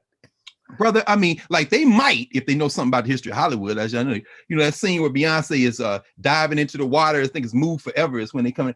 And she's going, I'm saying that's Esther Williams. She ripped that straight out of the Disney MGM playbook, right? Absolutely, the white girl, the swimmer going down, right? Now they may pick that up, but what they won't pick up is the colors she has on. They won't pick up the fact that she comes out of the pool with the Nebu symbol, which is gold in Kemet. In other words, you want to see all that. And what kills me, man, they'll do the brown skin girl. They'll talk about brown skin. But remember that scene? I got that down. Yeah, that's going to be a major part. Yeah. But you remember that scene when the car passes, she's got on red, and then the brother has green, he's painted in green. Yeah, that's the brother who's throughout. And the Nile thing comes right after the Nile when they do the white casket. She said, "No true king ever dies." The critics gonna write about that line is taken from the Lion King. No, that's Wasir, that's Osiris. And Nile, when Kendrick said, one time I took a swim in the Nile, they going to bury Wasir, but he can't be buried. And right after that, Move Forever comes on Jay-Z's line, I'm afraid the whole game will be colonized. But they open it with Solomon Linda's song and Boobay that they ripped off to make the Lion Sleep Tonight. They doing a whole battle of Set and Horus. But if you don't know the Kemetic, and this might be listening to this and saying, y'all making stuff up. See, here's the problem. No. Yeah, now see, that's what you got to go to. Like Dr. Ben always used to tell us, prove me wrong. Go do the research. Right. Just go look at it. I mean, you got to go look at it, because if you don't, and I'm not saying that to say that Beyonce or any other entertainer is a great scholar. Sure. I mean, although she flashed Robert Farris Thompson's Black Gods and Kings, and of course the opening. Yeah. We do a thing every Saturday in Class with Carr, where we on YouTube, we do conversations. Yeah. Shout out to Karen Hunter. Y'all check that out. Class with Carr every Saturday on YouTube. Man. Karen, Roland Martin, they building independent platforms, because we ain't never going back to what we used to do. But in the process, and we're going to talk about this. We're going to talk about Black is King. We might do a live one. But when she pulled out the Black Gods and Kings joint, you can't get this book. This book is so out of print. And Robert Farris Thompson has a lot of, but I was hoping, I'm saying this is a tote, man. You flash that. And I'm saying, when you flash a book like Black Gods and Kings, which is really about an exhibition they did in the early 1970s of Yoruba art and culture at UCLA, you're telling people who can see that I didn't just make up these scenes y'all seeing. Exactly. In other words, I actually studied enough, or got enough from people around me who have studied, to be able to narrate something. And I'm laughing reading some of these reviews and looking at some of this exchange where people say it got boring in the middle, and okay, that's because you weren't able to decipher the keys, and you can decipher the keys with a little bit of work. But the other thing I would say is that like any art, and you're an artist, man. I mean, your work across and stage, screen, your work as a producer, playwright, and then training next generations, what you did with Amon Ra, what you do there at Infinity, training these next generations to be artists, you know, from your children, literal bloodline children, to the children of Nashville, to the children of the country and beyond, brother, is a model. I mean, it really is a model. So you know better than I do the power of the arts to deepen our understanding of our humanity, and the power of study in art to put a floor under that. So when we see Beyonce, I say, here's a sister who, you know, at the end, she dedicates it to, you know, her son. Sure. But the last song she plays, of course, in it, man, she's talking about her father, really, with that, she talks about her ocean energy, but motherland, drip on me. And that's when I'm like, wow, Disney must really not be able to resist allowing Beyonce to have a platform, because she's too big for you not to capitalize off her platform to make your money, which is long money, because it must be, because I'm sure otherwise your censors would have had something to say about a song that says being black. Maybe that's the reason they mad, been past them. I know that's the reason they always mad, and they always have. I'm saying, now for you to let that go, you must not be able to stop it. In other words, well, of course, or the lure to, you know, giving $100 million for a multi-picture deal is a drop in the bucket to Disney. A drop. So they made that back already. They made it back the first. That's just like that Amazon money that Jeff Bezos' ex-wife Kimberly Scott gave to HBCUs. People say, "Oh, she gave $1.7 billion to causes." Do you know how much Amazon stock has risen since March? He's the first trillionaire. He's going to be the first trillionaire. Yeah, I mean, this is exactly. Well, it's an investment. It's a long-term investment. Not only is it a long-term investment, she done made that money back. But let me ask you this though. Let me ask you this on this. Do we run the risk though? Do we? Because they'll take the risk. They'll take the risk because they see the long-term reward. Right. That's right. Do we take the risk in celebrating simply seeing some of the images of not seizing this opportunity to read, to study, to look deeper? Because like you said, if the middle is boring, the middle may be boring because you want to see some more booty shaking, or you want to see some more people falling in the splits. Is that why it's boring? Or is it boring because you have to now begin to dissect the images that you see on screen if you want to get something deeper?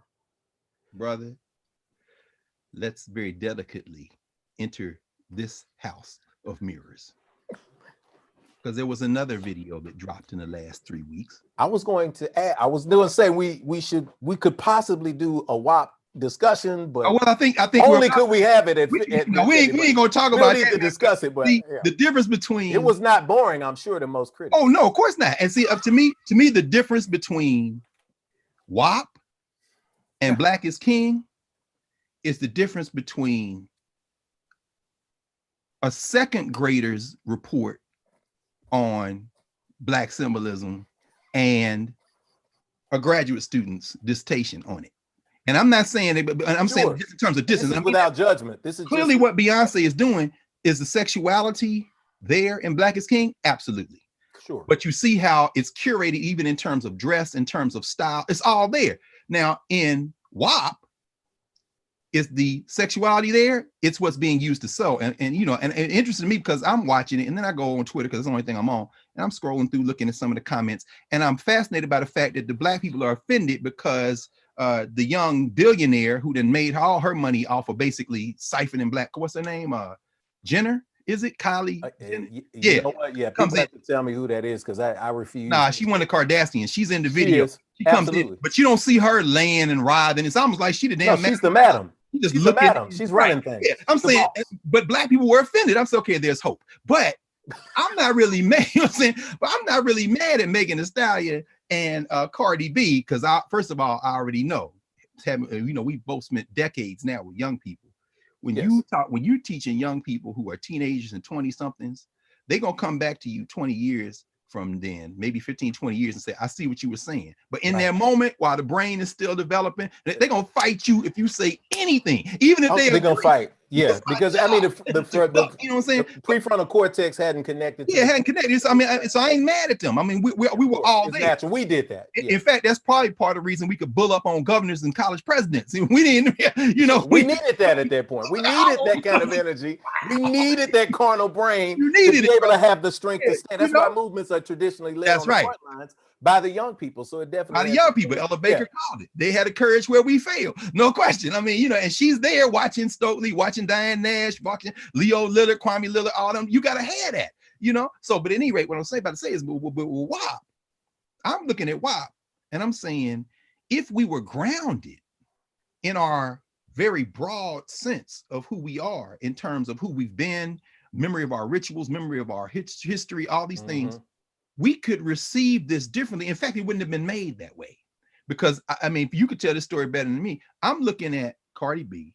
I'm looking at Megan Thee Stallion. And I'm saying what you are expressing, whether it was curated by companies that realize that's what sells, because if something else sold, they wouldn't be doing that. Women or men. Mind just ain't no gender conversation. That's true. That's right. Keep that same energy for men. Clearly, y'all don't know nothing about those of us who have that initial. This is patriarchy, yes, and absolutely, it started with them. But the idea that you're gonna catch up, whether it be them or Little Kim or Eve or anybody else, what you're trying to catch up to is reinforcing this dominant hierarchy. It's a self-fulfilling prophecy. It is self-fulfilling prophecy. But when I'm looking at it, I'm also looking at it through the lens of these elemental forces in humanity, the kind of things that you talk about at Infinity all the time, and the spiritual forces you got to balance. There is this carnal, there is this desire laden, there is this thing that's hardwired into our biology that they're tapping into. But if you tap into it, and if you've tapped into it over the arc of millennia, you create spaces for be able to shape and guide that, and you can keep all that energy, except you also connect it to decision making. So, I mean, you know this story better than I do in Ifa. I mean, what is the relationship between Shango and the women? You know what I'm saying?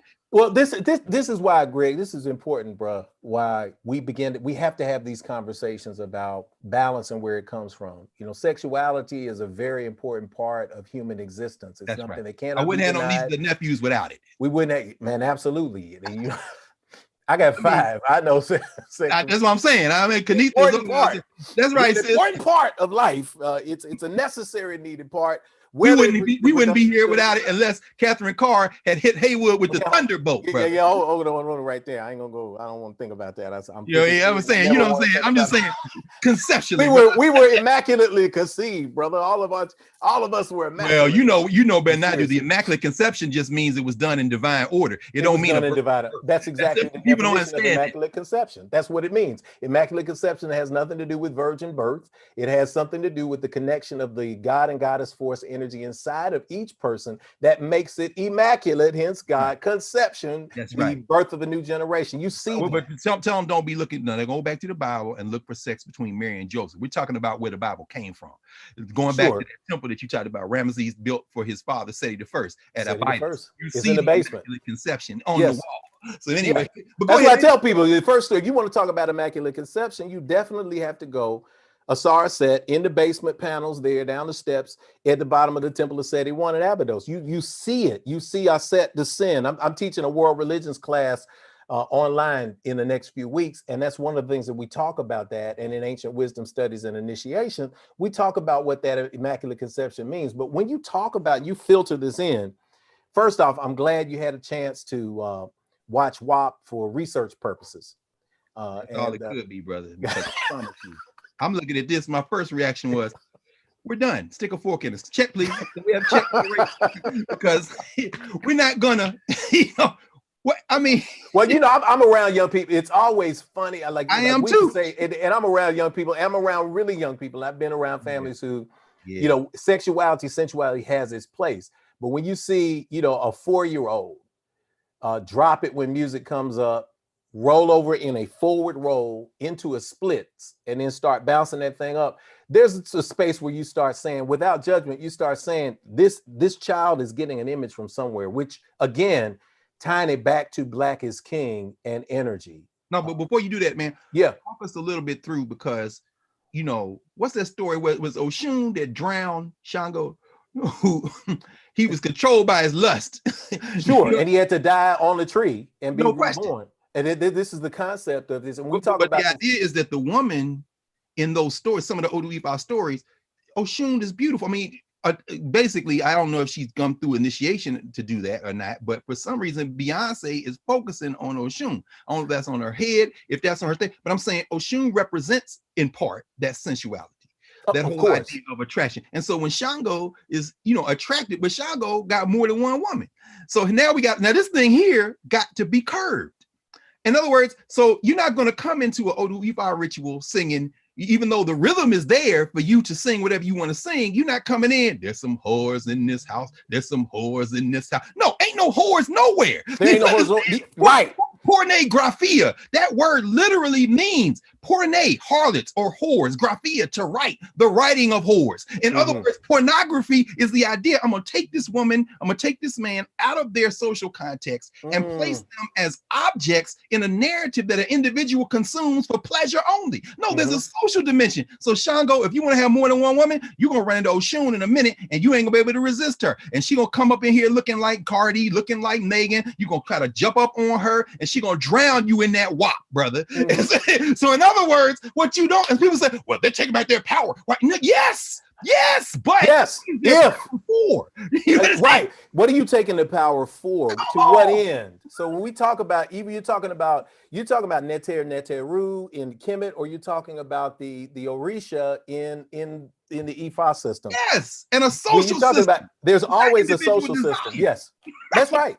That's good. That's good because again, the word that keeps coming up, brother, is balance. Yes. Right? And understanding that there's a balance and counterbalance that we see here. We get to see, steering this back into this Black and King space, we get to see now a space of divine feminine that is now understood. If without this contextual understanding of this cosmic energy as it manifests as divine feminine or divine masculine, without an understanding of that cosmic connection and an understanding of the lineage and an understanding of its socio-historical context, what we find ourselves doing is leaning toward the outward show. Right. So we began to see Oshun not as Beyonce's depictions as creative, sensual, divine feminine energy. We and in that blue as Yemiya, as mother. Yes, as mother, we begin to see her simply as, here's a big butt and a smile. That's right. That's unfair to Oshun, because a deeper study of the understanding of Oshun is this alignment with what the purpose energy of Oshun is. That purpose energy is sensuality, but it's also creativity.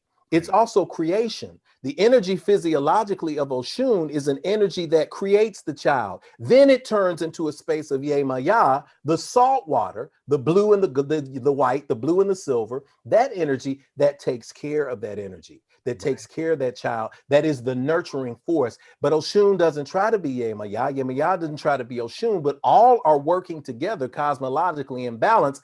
And this is one of the energies I was going to ask you. No, before we go there, go ahead. Let me ask you a quick question, because some of the criticism I'm reading now is around.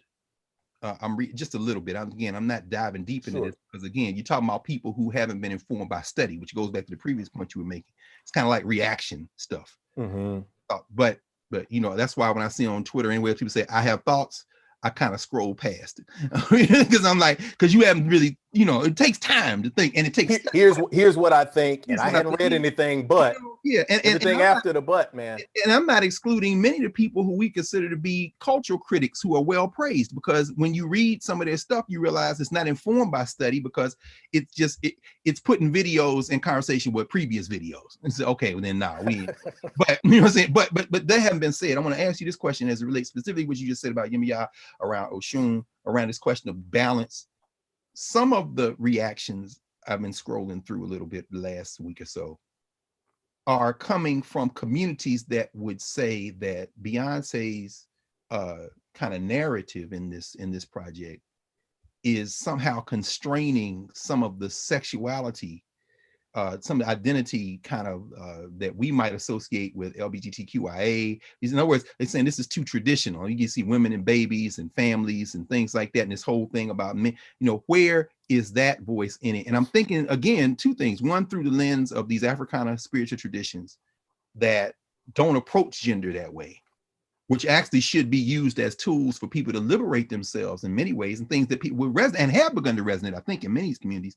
But the other thing I'm thinking about is how would you answer that to somebody who would come in and say, okay, I see this whole project is built around, motherhood, and say, but motherhood is constricting. I mean, is this what women are for? I mean, how would you?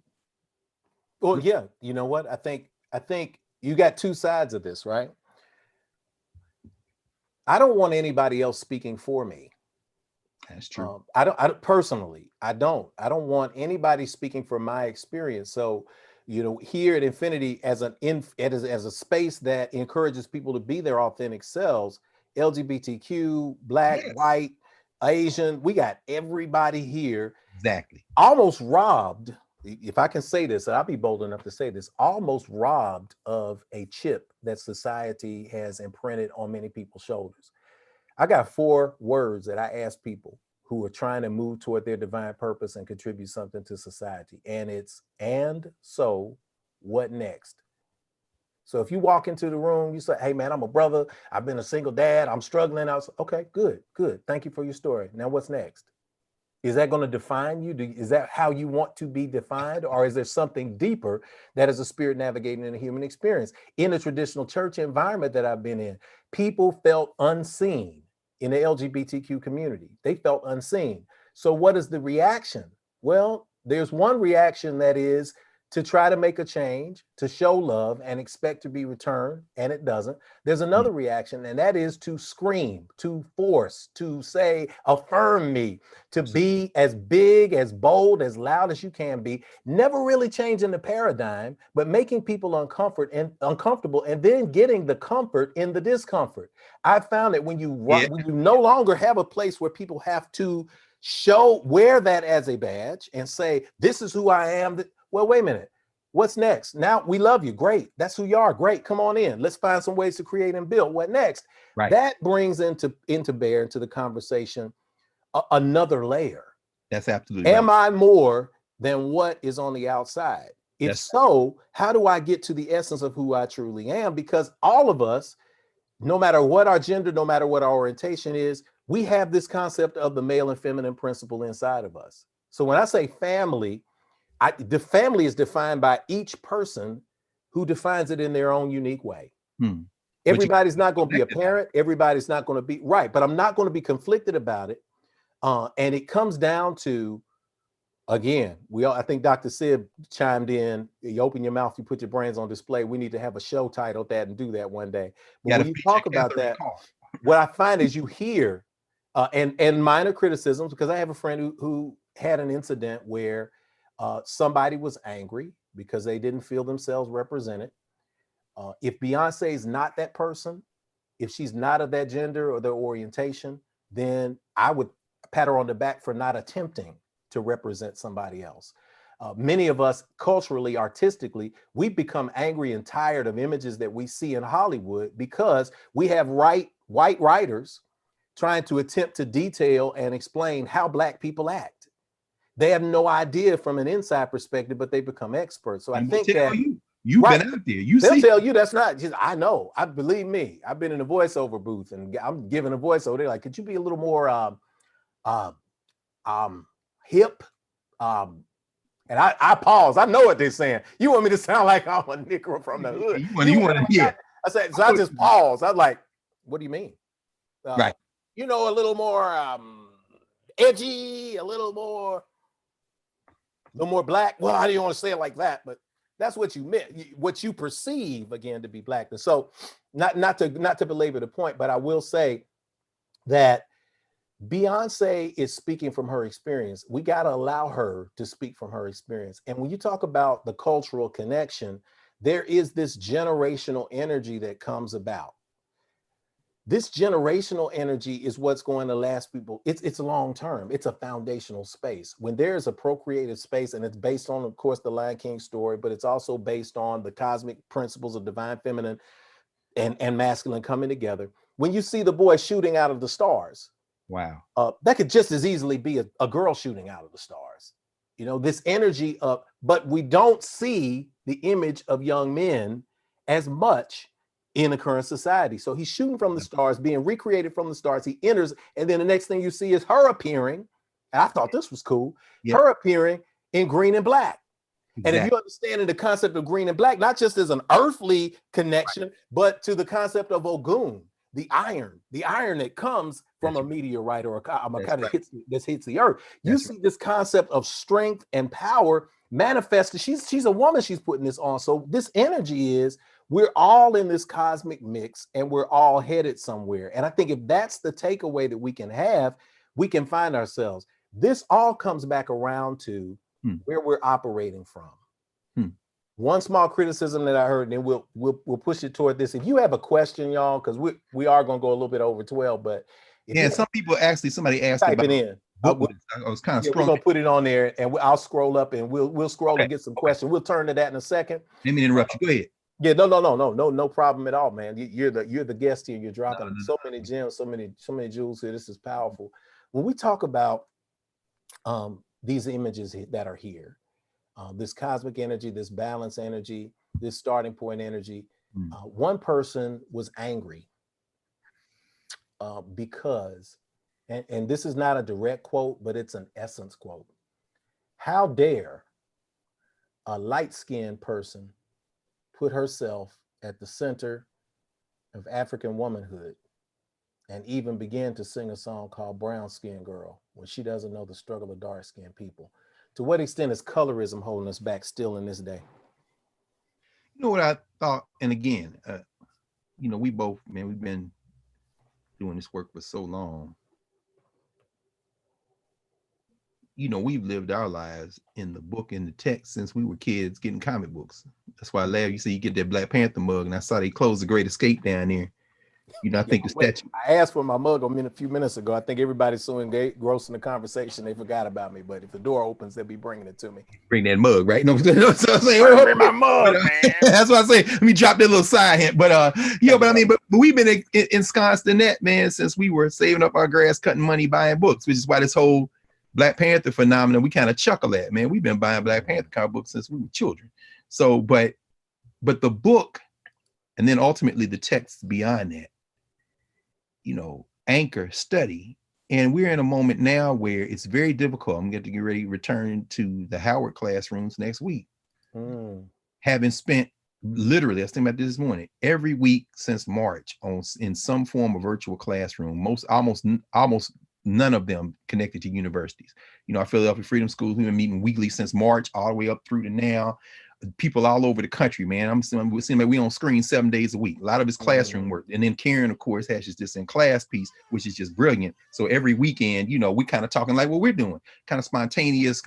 And so what we're seeing is the vast majority of our people never darken the door of a college campus, which is why I hope that this current campaign, where we got to think very seriously about whether it's white nationalists who's going to implode the post office and all that, go get back in. But I hope on the other side that this trope of HBCU graduate, Greek letter organization member is not overburdened, because the vast majority of our people who don't go to college, and the vast majority of people who do go to college don't go to HBCU, and the vast majority of people who go to HBCU never join a Greek letter organization. I mean, so again, Beyonce's audience is really dwarfs the audience of that tiny group of people who at least even posture toward study. That's good. As the grounding foundation.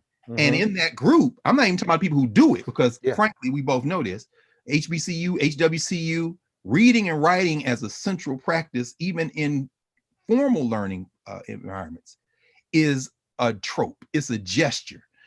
Many students are asking, how little of this do I need to read in order to get this top grade so I can replicate the Harris model? And this is Black excellence, which is why I don't use the term Black excellence. I almost think of it as almost an insult in a way, because you're performing excellence. You know what I'm saying? Yeah, but sure. But in this process, Beyonce seems to me, represents the type of artist who is attempting to inform their practice with some study, some grounding, some institutional formation, and at the same time trying to build a bridge to connect to the vast majority of our people who, some by choice, many by no choice, the circumstance of their lives may not. I mean, just turning down the noise of daily life to sit and think and study, just being able to be connected is itself a struggle. But Beyonce is building, it seems to me, a bridge, and this isn't to put her on a pedestal with the immortals. Now, I don't want to piss off the hive, but at the same time, the hive will come for you. All of that, we can handle all of that smoke. Yes. But at any rate, the idea is because it's baby smoke. But at any rate, I ain't trying to piss off the hive, but let's be very clear. It's smoke that's emanating from something that's being burned that isn't of much substance to begin with. So it's like smoke that might come off burning a piece of bread. It ain't like y'all burning no beef. But at any rate, the point is that, you know what I'm saying? But Beyonce, Nashville is here. No question, but south. But in this moment, Beyonce is working toward and in an attempt and a tradition that, if you step back and look at it very broadly, is the same type of practice that you can see, at least in terms of intent and beginning steps, that you see a Nina Simone or you see a Paul Robeson. But see, the difference between Beyonce, Nina Simone, Paul Robeson is time and space. The circumstances have shifted. You know, when she talks about Lemonade, she's talking about black marching bands, and she says, my daddy took me to see Texas Southern in Houston, and I saw the marching band. And then people get introduced to that through Lemonade. She's building a bridge, but the Texas Southern of the 1980s and 90s is no longer there any more than the Tennessee State we came through. We were both in the aristocratic bands.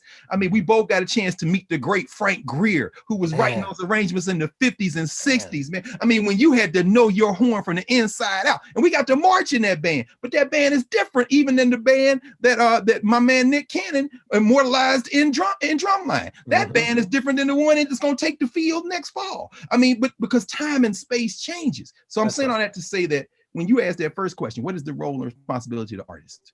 When Paul Robeson writes Here I Stand in the 50s, and he and Lloyd Brown, and he says, you know, the role of the artist is to use their art for social change, for social transformation, but you have to make that choice. And Paul Robeson said, my art is a weapon. No, art is a weapon. And Paul Robeson said, I made my choice. But he said, I had no alternative. It's because of how he grew up. I get the impression that Beyonce similarly is making her choice. But she, as an artist, and you know, you're artist par excellence, you know, every day an artist has to make a choice. Every day. And that choice sometimes contradicts the previous choice. And artists have to have the ability to do that. And so, you know, am I a Beyonce stan? No. Am I a Beyonce hater? No. I'm an African in the world trying to answer the question, that 4-word question you raised, which echoed to me the question my sister Sonia Sanchez, dear sister Sonia Sanchez in Philadelphia, always asked. She said, after people they express their identity, they express their pain, their dream, then she'll say, okay, yeah, but how do it free us? In other words, like he said, I got you, I'm with you. Now, how does this move? And so, you know, I think finally what you are framing in terms of that inclusive, embracing space, that balance has to be, it doesn't have to do anything, but it's best, you know what I'm saying, is best experienced the more we know, the more we share. And so, yeah, I was thinking about it as you were talking, I said this is funny, but I mentioned this because you talked about that little boy at the beginning coming through. Yeah. I'm saying that looks like semen, that looks like, but understand, if you know the medic story, even if you're embracing it, why is it in a girl? Well, because it is a girl. Understand the darkness, the noon. Understand the formless, genderless reality of the cosmos. And when Ptah, you know, manifests, masturbates, and then swallows the seed and gives birth, you're watching both of them. But you're looking you're seeing the cosmic interaction. Right? Yeah, your name is, you know, and then Beyonce says, I was here before you, I'm here after you. And then when they painting in the ochre at the end, they got the red. That's the color of blood, semen, blood, all that is mixed together in these narratives. So community means sharing information, sharing experiences so that we don't fight unnecessary fights, because we have real enemies in this country. We have real enemies in this world who are enemies of humanity. Do we love their humanity? Absolutely. And one of the anchors of love and humanity is preventing humanity when it is expressed its imbalance. And that's what these cats are. They're imbalanced. If you don't move against them, you have diminished their humanity. I mean, this is all good still, Greg, because we got, you know, we got spiritual implications to all of this as well. Yes. And to the young people out there who are reading it, older people who are wanting information, we want to get to a couple of comments. If you got a question, go ahead and put it in the comment box. The comment box is up on YouTube. The comment box is on Facebook. Every third Sunday, whether I'm having a conversation with this camera or in live spaces, or I've got a guest in, there's something that third Sunday you never got to do in any traditional spiritual experiences. You never got a chance to ask questions about what's being taught. So third Sunday is If Speaks. It's about that. Drop it in. We're only going to have about 10 more minutes of dialogue before we don't wear anybody else out, and we wrap it up for the day. So drop it in and let's get that going. We've got from YouTube, we got brother Kevin White. Can the Carr brothers provide some book titles for further development to those of us who are seeking balance? Some good book titles. Some of the things that initially that fly out of your head, Greg, from just seeing Beyonce. When people want to talk about, you know, Arisha, I know I'm looking. Most of my books are in the attic, man. You know, same way you but I got books, right? Yeah. I've got a book by Chief Fama, who is also Barumbi, you know, Samadu. And this is, again, I'll give it a study reference. It's Fundamentals of the Yoruba Religion. If you can find that. Yes. If you can find that, you can get that. I'd also suggest. Is Yusuf still in business, man? Afro Images? Yeah, you could Al Line Images in Nashville, or you could nowadays we could order, you know, you order stuff at Bookstuff. Is he up online? Because I've seen that on the shelves at Sankofa here, highly in Shriek Garima. Okay, good. Then that's something we need to get. As far as some of the oral scriptures that were recorded, you know, we talk about William Bascom in the 20s and the studies that he did, 16 cowries. When you talk about what is a scripture or what is an ancient scripture, something that has been recited, this oral tradition. And of course, you know, we have Europeans to thank for recording a lot of this information, at least in that regard, to study William Bascom's 16 calories, those who are in a deeper study. I would say this with a caveat, though, for those who are going into those spaces. One of the caveats is we can run the danger, and I've learned this because in Infinity, we talk about the spiritual concepts that can help you grow. Yes. If you don't utilize spiritual concepts to help you grow, then you will be in the paralysis of analysis forever. Absolutely. And you become so dedicated to switching religions or going to another religious place that what I've found in the study of Ifa, when I was back doing the Ifa, people want something different. They want something cultural, but even that's expanded. Yes. If you think you're going to get away from denominationalism and from I'm right and you're wrong by choosing a system like Ifa or the Akan system or the Dogon system, Dogons are represented with the dancing dancers in Beyonce's space there, and the concept of seeing a lot of Dogon cosmology in that video, Black is King. But if you think that you're going to escape the tenets of religion by joining something African, good luck. Because just within Ifa, you're going to have Lukumi, Nago in North America, Nigeria. Then you're going to have Santeria. You're going to have Candomblé. You're going to have Vodun. You're going to have Vodou. You're going to have all of this. And if it doesn't result in actually building something and moving something forward, then it's an exercise in futility. So I tell people again, and so what next? It's great to absorb these concepts. But if you get to a place where I've seen people crippled by needing divination, by paying out money to get initiated into this and buying clothes and shaving heads and wearing the white, it's all great. It's all a wonderful cultural exercise, but don't lose focus of the fact that you're responsible from a very African space of charting your own and navigating your own path of spirituality. That's right. And that's a good thing. And it takes work and it takes spiritual practice. What are some of the books that emerged out? Because I know some things popped out of your head too. You know, there's a lot. I mean, I just mentioned a couple because the two you mentioned are very important. And that Bascom 16 calories reminds me of my man in philosophy at Howard. His father is a very Wande Abambola, the famous Babalawo. His son teaches at Howard, Kola, very good Babalawo as well, in philosophy department. And his father came to Howard one time. We sitting with this brother, man, one of the great Babalas, one of the great Yoruba scholars. And he said, I had some American students who said, we will come study with you. So they came. He said, but after a month or so, they said it was too hard. And they went back. What happened? He said, because I wouldn't let them write anything down. He said, and he said some drop, man, hit me like a ton of bricks. He says, literacy kills memory. And so when you read the Oduhi file, you looking at Bascom or any of the books, he said, and I'll never forget when Baba said this. He said, if I were to tell y'all every story I know out of Oduhi file and every combination, you would have asked me questions, I would respond. He said, we'll fill up every room in this building and we wouldn't have even gotten started. He said, you can't write it down. Now, there are texts that you must know, the 256, but the variations and how they fit. He said, the written word is important, but never forget, like that mouth to ear wisdom that we got from the elders, from the ancestors. And every time you repeat that mouth to ear wisdom, you invoke those ancestors. So when you mentioned that before, man, I could see, Haywood, he our father. I could see him standing with Uncle Aaron, and I could see Uncle Doc skinning that squirrel, and I'm still traumatized.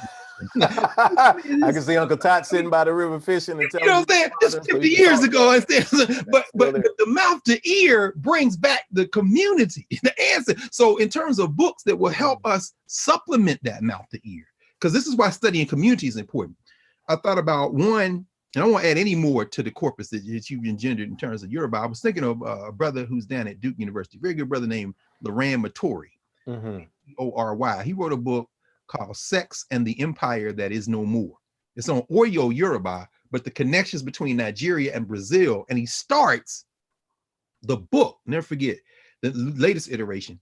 He starts the book by saying that, gender as we think about it doesn't mean anything. And he goes into this scientific explanation between X chromosomes and XY chromosomes. By the way, Beyonce says something about God and X and XY at the very beginning, right? But he says those are poles on a continuum. We live our lives biologically in between that continuum. Some people are close to this, some people are close to that, even as he had the chromosomes. But he's saying that to say African spiritual systems accommodated that reality. They didn't just make these things up over 200 years or 300 years. This is thousands of years of human life and experience and trying to create rituals. So I think that's a good place to put Sex and the Empire That Is No More, to understand how these spiritual traditions kind of deal with some of the questions that we claim to be dealing with now through systems that were developed from members of the human family who never wrestled with that. I mean, women no, don't borrow from them. This is not the time to replicate Romeo and Juliet, or not the time to replicate that Shakespeare corpus. So that's one. I'll mention just a couple of others real quick. In terms of just those moments of seeing, like I said, your initial reactions to things that popped up things. Yeah, well, in terms of things people can use, there's a very good little gloss of a book called Aesthetics of the Cool. It's by Robert Ferris Thompson. This is the same guy who did Black Gods and Kings, the book Beyonce had. He's got a shelf of books. I won't pull any more of them. There's another one called Flash of the Spirit that's very good, which gives you introduction to Yoruba. It gives you introduction to Mande, also Vodun. But this book is good because it shows you images. See the sister here? That's every Black woman we know. That man is good and cool. Says a lot, doesn't it? Right in the face. Yeah. It's showing how you connect. And then finally, and I'm just thinking of books people can get that their children can look at, because it's got a lot of essays in it and pictures. But here's a picture book that I love. This is by a brother, man. I love this brother. He's not from far from where we from. Yeah. Great Chester Higgins. Chester Higgins down there in Montgomery right now, I believe, called Feeling the Spirit. When you see a video like Black is King, and I'm looking at people writing this, saying this is innovative. This is the latest iteration of what people. This whole book, Chester Higgins is around the world taking pictures of Black people doing these different ritual practices. And he's showing you how wherever he's in Brooklyn, he's in Salvador Bahia, he's in West Africa, and he's showing how Black, you see the women with the calabashes in the video. Man. I mean, what Chester Higgins, who is from Alabama, who has traveled the world, who's done books on Nubia, one of the great photographers, Ebony Magazine, award-winning all over the country. He's showing us that even in our differences, there are similarities. And there's a feeling that's spiritual. In fact, it's called Feeling the Spirit, Searching the World for the People of Africa. Oh man, that's that's good. I'm gonna put us back into this space because I got a question that's coming up. Thank you. I appreciate that. Appreciate it. All my stuff is sneaking into my spot. I love it. Sister Takia on Facebook. Can you speak to the folks who've been upset at Beyonce for blending ideas and images from a range of spiritual systems in her art? Arguments abound about her mixing ideas from across the continent as irresponsible and disrespectful. Folks say she's inclined to do this because she's African American and we aren't a, quote, pure, end quote, people. Oh yeah, that's easy. No, I mean seriously, because what I've experienced, at least in these years of teaching, in particular in Black spaces, which is pretty much all I do. We make these choices, right? Is that very few people, I don't care where you're born, would be able to achieve a level of mastery to narrate things beyond their specific experiences. And that's particularly disturbing now. Like, for example, I watch, because the young people watch it. And, I think it's interesting. It's got a playful energy. It's very, what's that show on HBO with the sister whose father is from Senegal and the Nigerian sister? I'm thinking of the sister, Slim sister. She wrote The Awkward Girl, Black Awkward Girl. Yeah, Issa Rae. Senegalese, right? Insecure, right. It's fascinating to me because you got two young people, she and Yvonne Origi, who Nigerian, Senegalese, but raised here. In fact, the sister Yvonne, mama worked at Howard Hospital. And she talks about that in her comedy special. These are first generation Africans in America. And people say, well, if you continental African, you can talk about this. Been my experience that most young continental Africans don't know a damn thing about African history and culture. Beyond the rituals that were raised up in their family. Yes. In fact, if they know something about it, all you gotta do is look at the Nollywood films. They've been told it's all demonic, stay away from it, go to the church. And it's fascinating to me because then there's this sense of pride by withholding. In other words, wait a minute, you don't practice Ifa. If you want to go, in fact, Kamari Maxine Clark wrote a book called Mapping Yoruba Networks. And she says, all these Africans from the diaspora land in Lagos, they going to get initiated. They going to Ife, they going to Nazi, they going to get, and she said, this little girl in the airport points at one of them and says, oh Yimbo. And so, and the person said, oh Yimbo, that means white people, don't it? Well, it may sometimes mean white, sometimes it don't, but you not me. And I'm saying that now this child who may grow up in a society that teaches her to reject all that stuff, going to call somebody who is looking to embrace that common ancestor a foreigner, speaks to the madness that Europe has introduced into our ability to dialogue with one another. It's it's taken away. But that, and I'll end with this. It's very important. It was very important. It was a very interesting collection of literature and narratives. I forget the name of the author now, but the title of the book on African history and literature and culture is called "I Could Speak Until Tomorrow." That's important to understand because we know tomorrow never comes. By the time everything we do in terms of these traditions, if you're trying to create a notion of a Pan-African connection, is a gloss. Beyonce could study the next 40 years and still not be in a position. She glosses the Dogon. She glosses for the Odu Ifa. Of course. She gestures toward. She drops the Abrahamic faith traditions when she puts that basket in the water of the Nile. That Moses story, Mesu means to be born in the ancient. Moses couldn't speak no Hebrew. The man was trained in Egypt. So understand, these are just gestures. What you almost need is a syllabus. You need some footnotes. And even then, it's only a point of departure. One of the greatest Babalawo of our lifetime, the great Wande Abambola. I'm looking at him mouth to ear, and he says, I could study the rest of my life and I die, and I still don't know a fraction. Still don't know it. Still don't know a fraction. They're my ancestors. I'm saying, so I'm saying, now balance that with those who just borrow without any attribution, any gesture, and they just playing. I'll be quite frank with you. Be honest with that. That's good. My personal predisposition toward that is it doesn't move me.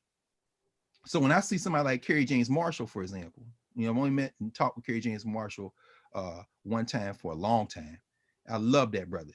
Born in Birmingham, another Alabamian, somebody Alabama, but sitting with him, this is a man who has done deep study, who puts it in his art. Now you contrast that with another very creative artist who's built a space in West Africa, who wants people to get together and doing some important work, Kehinde Wiley. When I look at Kehinde Wiley's work, it doesn't hit me the same, and I don't resonate with it in part because the gesture is toward Europe. And even though, but it's our people, it's our working class people, our poor people. So that appeals to me. But at the same time, I don't, to me, you're playing with images that you've studied, but you don't put in conversation with the genealogy that will truly empower even the subjects you've placed in these Napoleonic and King Louis. So I think somewhere between Carrie James Marshall and a theistic and a Kennedy Wiley is a Theastic Gates. He's a very interesting guy because Theastic Gates is trained by his father was a craftsman. His father worked with tools. His father tarred roofs and built houses. He's brought all that work into his art. And so what you see is he's functioning around how do you create place that people can recognize and expand their imagination. To me, in art, that's almost the best you can do. Because anytime you quote a certain tradition, you are making a narrative choice, which means you've excluded so much more about that tradition you're borrowing from. Of course. But I'm always suspicious of those who would say she's stealing, she ain't, because my first question is, okay, thank you. And as you would say, what's next? Help me fill in the blanks. And what I've found time after time is the people that raise that critique can't fill in the blanks because they haven't even studied the thing they claim is being stolen. As the Chinese proverb says, no investigation, no speech. Yes, if this is what ends up happening, we end up getting is, and the good thing about social media is it's given us an opportunity for everybody to have a voice. Right. The negative thing about social media is it's given us an opportunity for everybody to have a voice. Yes, sir. Everybody's an expert, I think. And then, of course, there is, if I don't agree with you, I can unfriend you, I can block you, I can do all of this. But when we look at this, and again, I'm going to give a 5-minute warning to the crew in here because, man, we've been on, man. I'm sorry, brother. Yeah, no, there's no apologize. We're gonna wrap. We're gonna give about 5 minutes in here and wrap it because, again, the first time we had a conversation, what people don't realize is we could go like this for days, man, because we're going to be active in that pursuit of knowledge and conversation. And you dropped a lot of great information, a lot of great wisdom in here. One thing that we look at, and one thing that I say for people is expectations. Adjusting expectations, because I learned a long time ago in life, you get what you inspect and not what you expect. You have what's in front of you. When I was in my 20s, I really thought that artists were all like Paul Robeson. I thought that all artists were like no choice though, brother, because we were trained by men and women that made us do the plays of Sam Art Williams and Woody King. Oh my gosh. God, that's what we got. So yeah, we can do everything. August Wilson is great. I love August Wilson, but we understand, y'all watching this, we were trained by great theater people for whom we didn't even get to August Wilson. No, we didn't. We couldn't because we that was Childress. We started. We're going classic, like you said, New Federal Theater stuff, Negro Ensemble Company stuff, but we're also going European classic. Had to. Plays like Medea, and you're doing Sophocles. Every man. You better do it right. You better do it right. Remember when you brought that crew up, man, was it the Kemet Players? When you came to Nazi, that's another story for another day, brother. Rushing on Howard and them old traditions. Had to blow that up. Oh man, we had those days back there. But I always say, you're right, that back during those days, I helped when we did a newspaper called The Third Eye. For 11 years, we published Third Eye. You would write some y'all yank on Van Jones real hard. You find them early black roots in Nashville. Y'all don't know nothing about that. Van started Third Eye with us, man. We were all of the little Jefferson. That Van Jones. That Monica Peak, International Women's Health Doctor. All of us were in this little office on Jefferson Street. Come on. In our 20s, our early mid-20s, publishing a newspaper with 10,000 copies that was going out, that was changing things. We pushed the Mahara General merger. It was all kind of stuff. But I think back to those days. And as I'm meditating on those days, and I see some of the things that came out of those days of idealism, which is necessary. I remember bringing a group here to perform. And I thought this was the greatest group ever. They were dropping Kemetic wisdom. I'm not going to name the group. Oh, I know you talking about. They were dropping knowledge, man. They were talking about, the essence and the energies of the pyramid and the balance of the scales of Mahat and Tahuti and the wisdom. I mean, man, it was like we were like, oh my God, salivation, knew every word. No, man, No, don't do it. Don't it's do it. unnecessary. It's the essence and not necessarily the. That's very true. That's very true. It's the essence of it, because I think it's an allegory for where we are and where we are now. Yeah, that's true. I was a young guy and I looked up to them and I expected them to do everything. We brought them here, booked a hotel room, set up a concert space. We didn't have any money. We scraped together our money, put it together, brought them in, and we're so excited to be able to have an audience with the brothers. And we sat down and had an audience with the brothers, talked to them, and we wanted to talk about the ancient wisdom path of the 42 sphinxes and the obelisk of Queen Hatshepsut. And we wanted to get into the angles of the pyramid of the north-south axis and as they align with Orion's belt. Yes, Came sir. in with our notebooks to the hotel, man. Yes, sir. Brothers were jumping on the bed talking about, hey, man, you got some hoes around here you can hook us up with? Some hoes in this house, bro. And I'll never forget that moment where I understood that there's a line between performer, artist per se, and people who were serious intellectuals who were using the art to put messages out. Yes. And there's always been that line. There have been people who've gone above and beyond. As we get ready to wrap, regardless of the images that are in Black is King, whether you agree with them or not, whether it's going to push you to deep study, whether it leads you to find your space in that, whatever color you are, because there have been some issues over color. The issues of you didn't talk about brown skin girl. We didn't talk about brown skin. Albino girl in the first clip. Understand what you gonna change the color you came out your mother's womb? Everybody is there. People need to chill, man. Again, and maybe they didn't hear that until they hear it today, but you're going to hear it today. But when we think about this in summation, I'll give you the summation on this. I think about 1992, and I think about a controversy that hit mainstream America, and it was unnecessary that it hit mainstream America. It was a big event for us. And I remember in my mind, the moment that I had the images permanently shifted for the long term in my mind of ancient Africa, particularly Kemet, with the release, the conscious release of Michael Jackson's Remember the Time. And for the first time, you see images. I don't care if it was Iman, Eddie Murphy, Tiny Lister, my guy is a great guy. Everybody was in that video. For the first time now, you're seeing ancient Egypt depicted in a more correct way that rips away the charade of Charlton Heston and the Ten Commandments and all of that.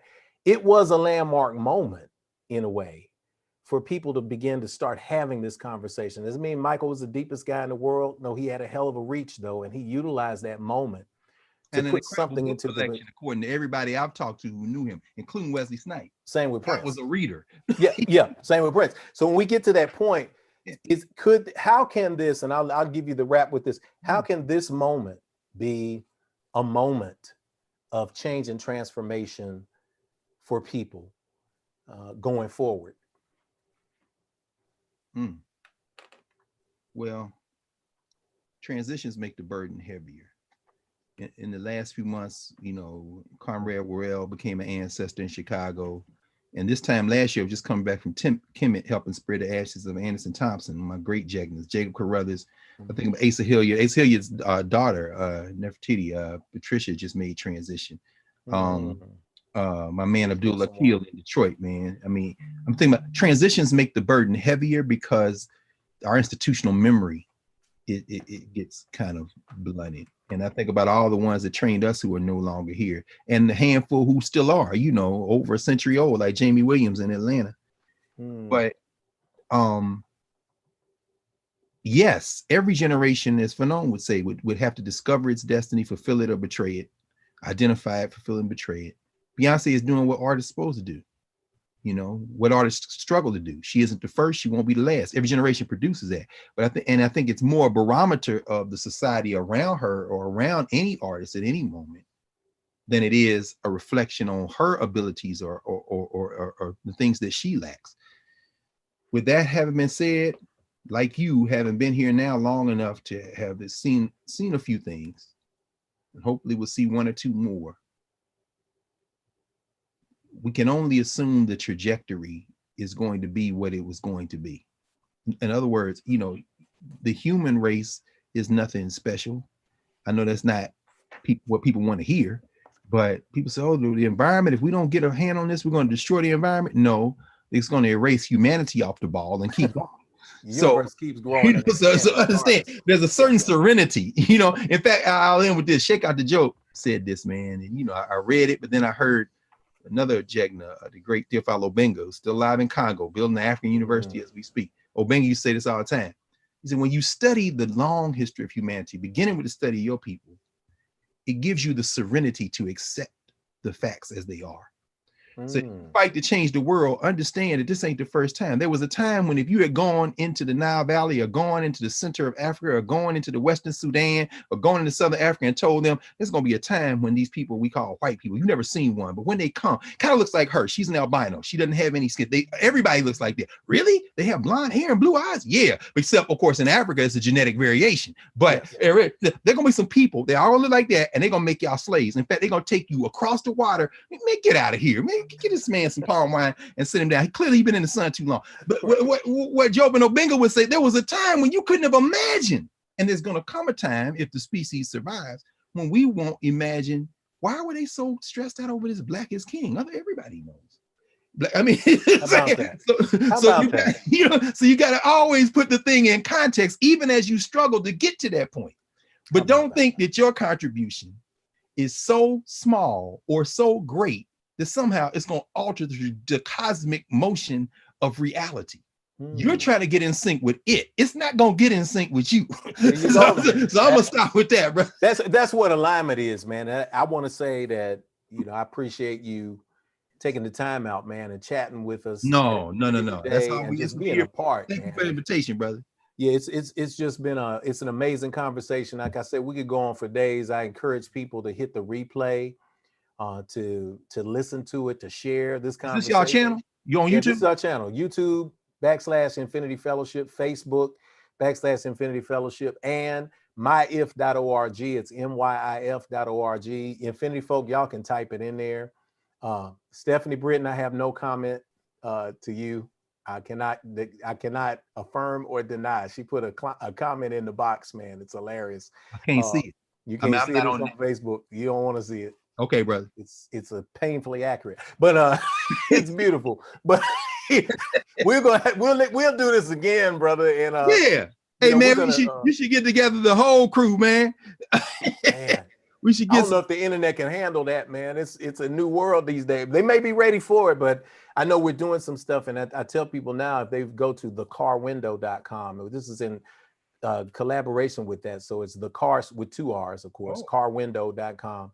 We'll be doing some podcasting there. We're going to do some conversations there. So look for it. We're going to do a lot of stuff outside of what we do on Sundays. But one piece I wanted to end with, it's a piece that I can end our conversation, and then we'll ask everybody to stick around as we close up service. Mm-hmm. It's called Encouragement 2. It's a poem. I don't know if you've ever heard it before, but it says, here's how it goes. Beyond the dark horizon, beyond the mass of glum, if we can see a little hope, we can see the sun. If we can mend our broken hearts, hugging courage from despair, then we can grasp a brave new start and fight our way to anywhere. We've suffered from the lack of might, yet we have survived the darkest day. Now all we need is a little light, and we will find our way. Brief little poem from a book called Rebellion in Rhyme. The great one. The early works of John Henry Clark. I know my autographed copy. That's one of the last things he signed for me, so he couldn't see, but I had my hand on his hand, bro. I got a new directions, a new copy of New Directions in African American History, Dr. Ben and Dr. Clark. And I remember being at a conference. It may have been that time we were up in Ohio State, man. One of the last times when he bodied Cornel West. Oh my gosh, he took Cornel West to the woodshed, man. That's another conversation. But I got Doc Ben, got Doc Ben, and it may be over there. I got Doc Ben and Dr. Clark to sign that book. And, Or that might have, oh, yeah, that, no, you know what, that may yeah, I have been can't. the Black Man think tank. My man, Oh, man, Afrikana. we're gonna run down the conferences, man. We're gonna go, we're gonna start running them That's a down. whole day, right. That's right. We should stop. So look, y'all give hearts, y'all give thumbs up, y'all give likes. Right now, snaps in the air, muscle arms to brother Dr. Greg No, Kimathi Carr. my brother, brother. Affirmation Call, the man. Appreciate it, You know man. what I'm I saying? love you, man. I love Love you, man. And we'll touch base. We're gonna add in infinity. We're gonna add in back to the space and close it out. We're speaking that everything in your world is going to continue to expand.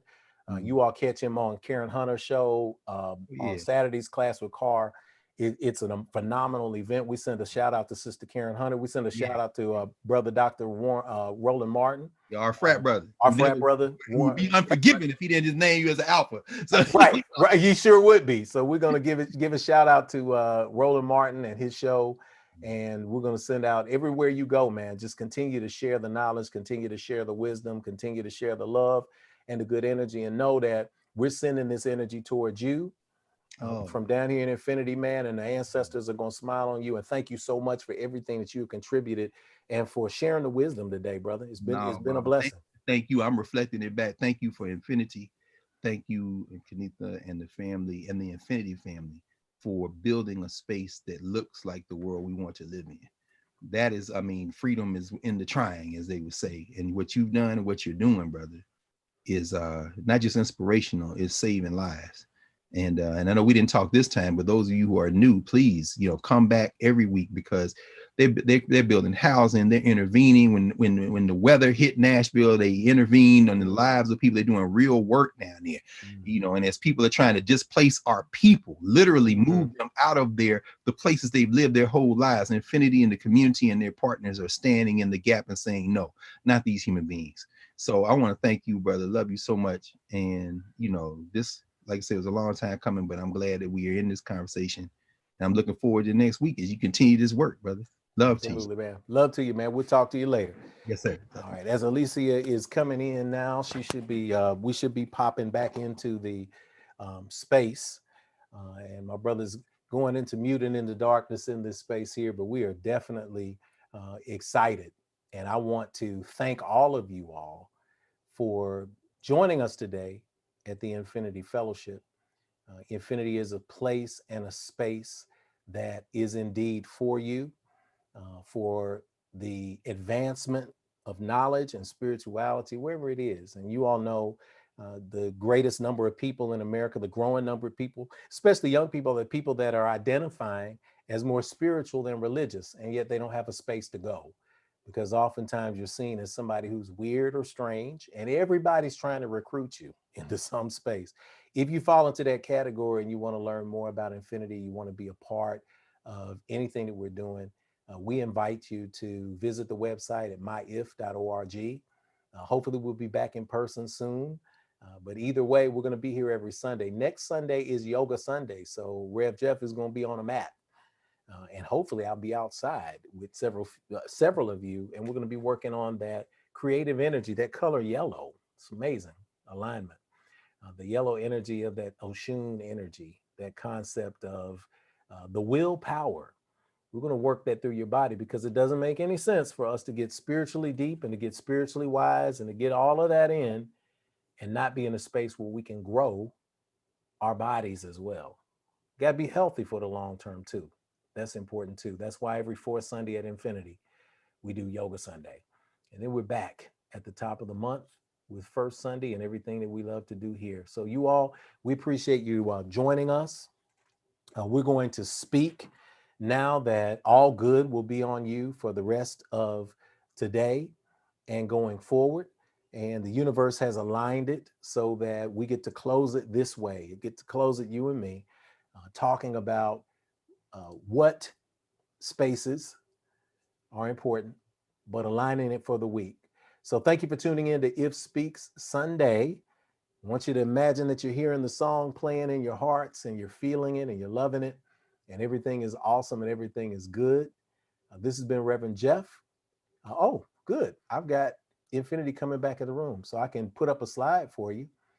And Infinity Fellowship is actually here. And I'm going to make them the co-hosts, and we're going to put up a slide that allows you to see how you can find us online. So we're going to invite you to see us and to find us online. We're going to hear some music coming in from Infinity Fellowship. And you all stay with us. We'll say goodbye in the right and proper way. I see Sister Kanitha in there. So Kanitha's in the room. So she's going to wave to us.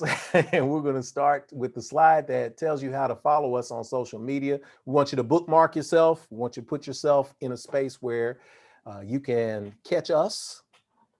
The ways that you can follow us are online right now. So please check them out right now online.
In the end, God is reminding each of us that we are all family.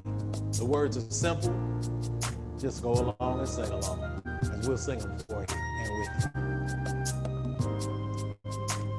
you. If today's a brighter day and we are on our way, then we can begin to heal ourselves again. Oh, we remember yesterday, and yet today's the day. God's reminding me to look at you and see family. Sound it. Yeah.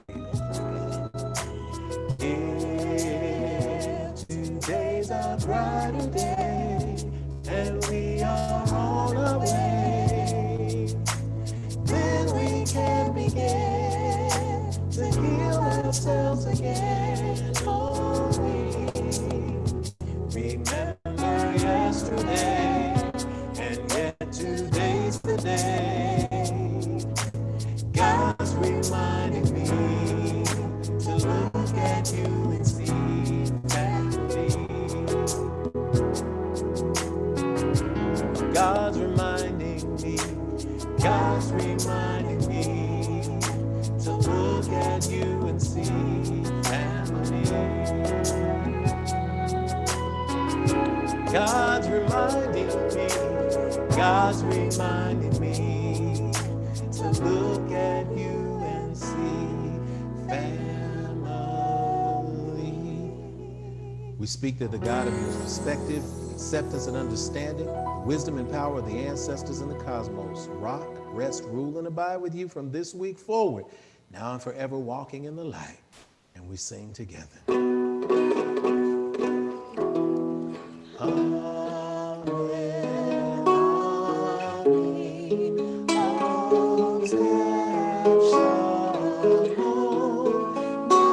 Namaste.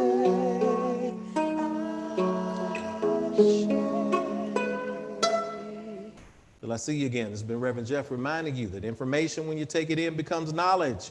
But knowledge, when you put it into action, it becomes wisdom. Y'all be wise. We'll see you soon.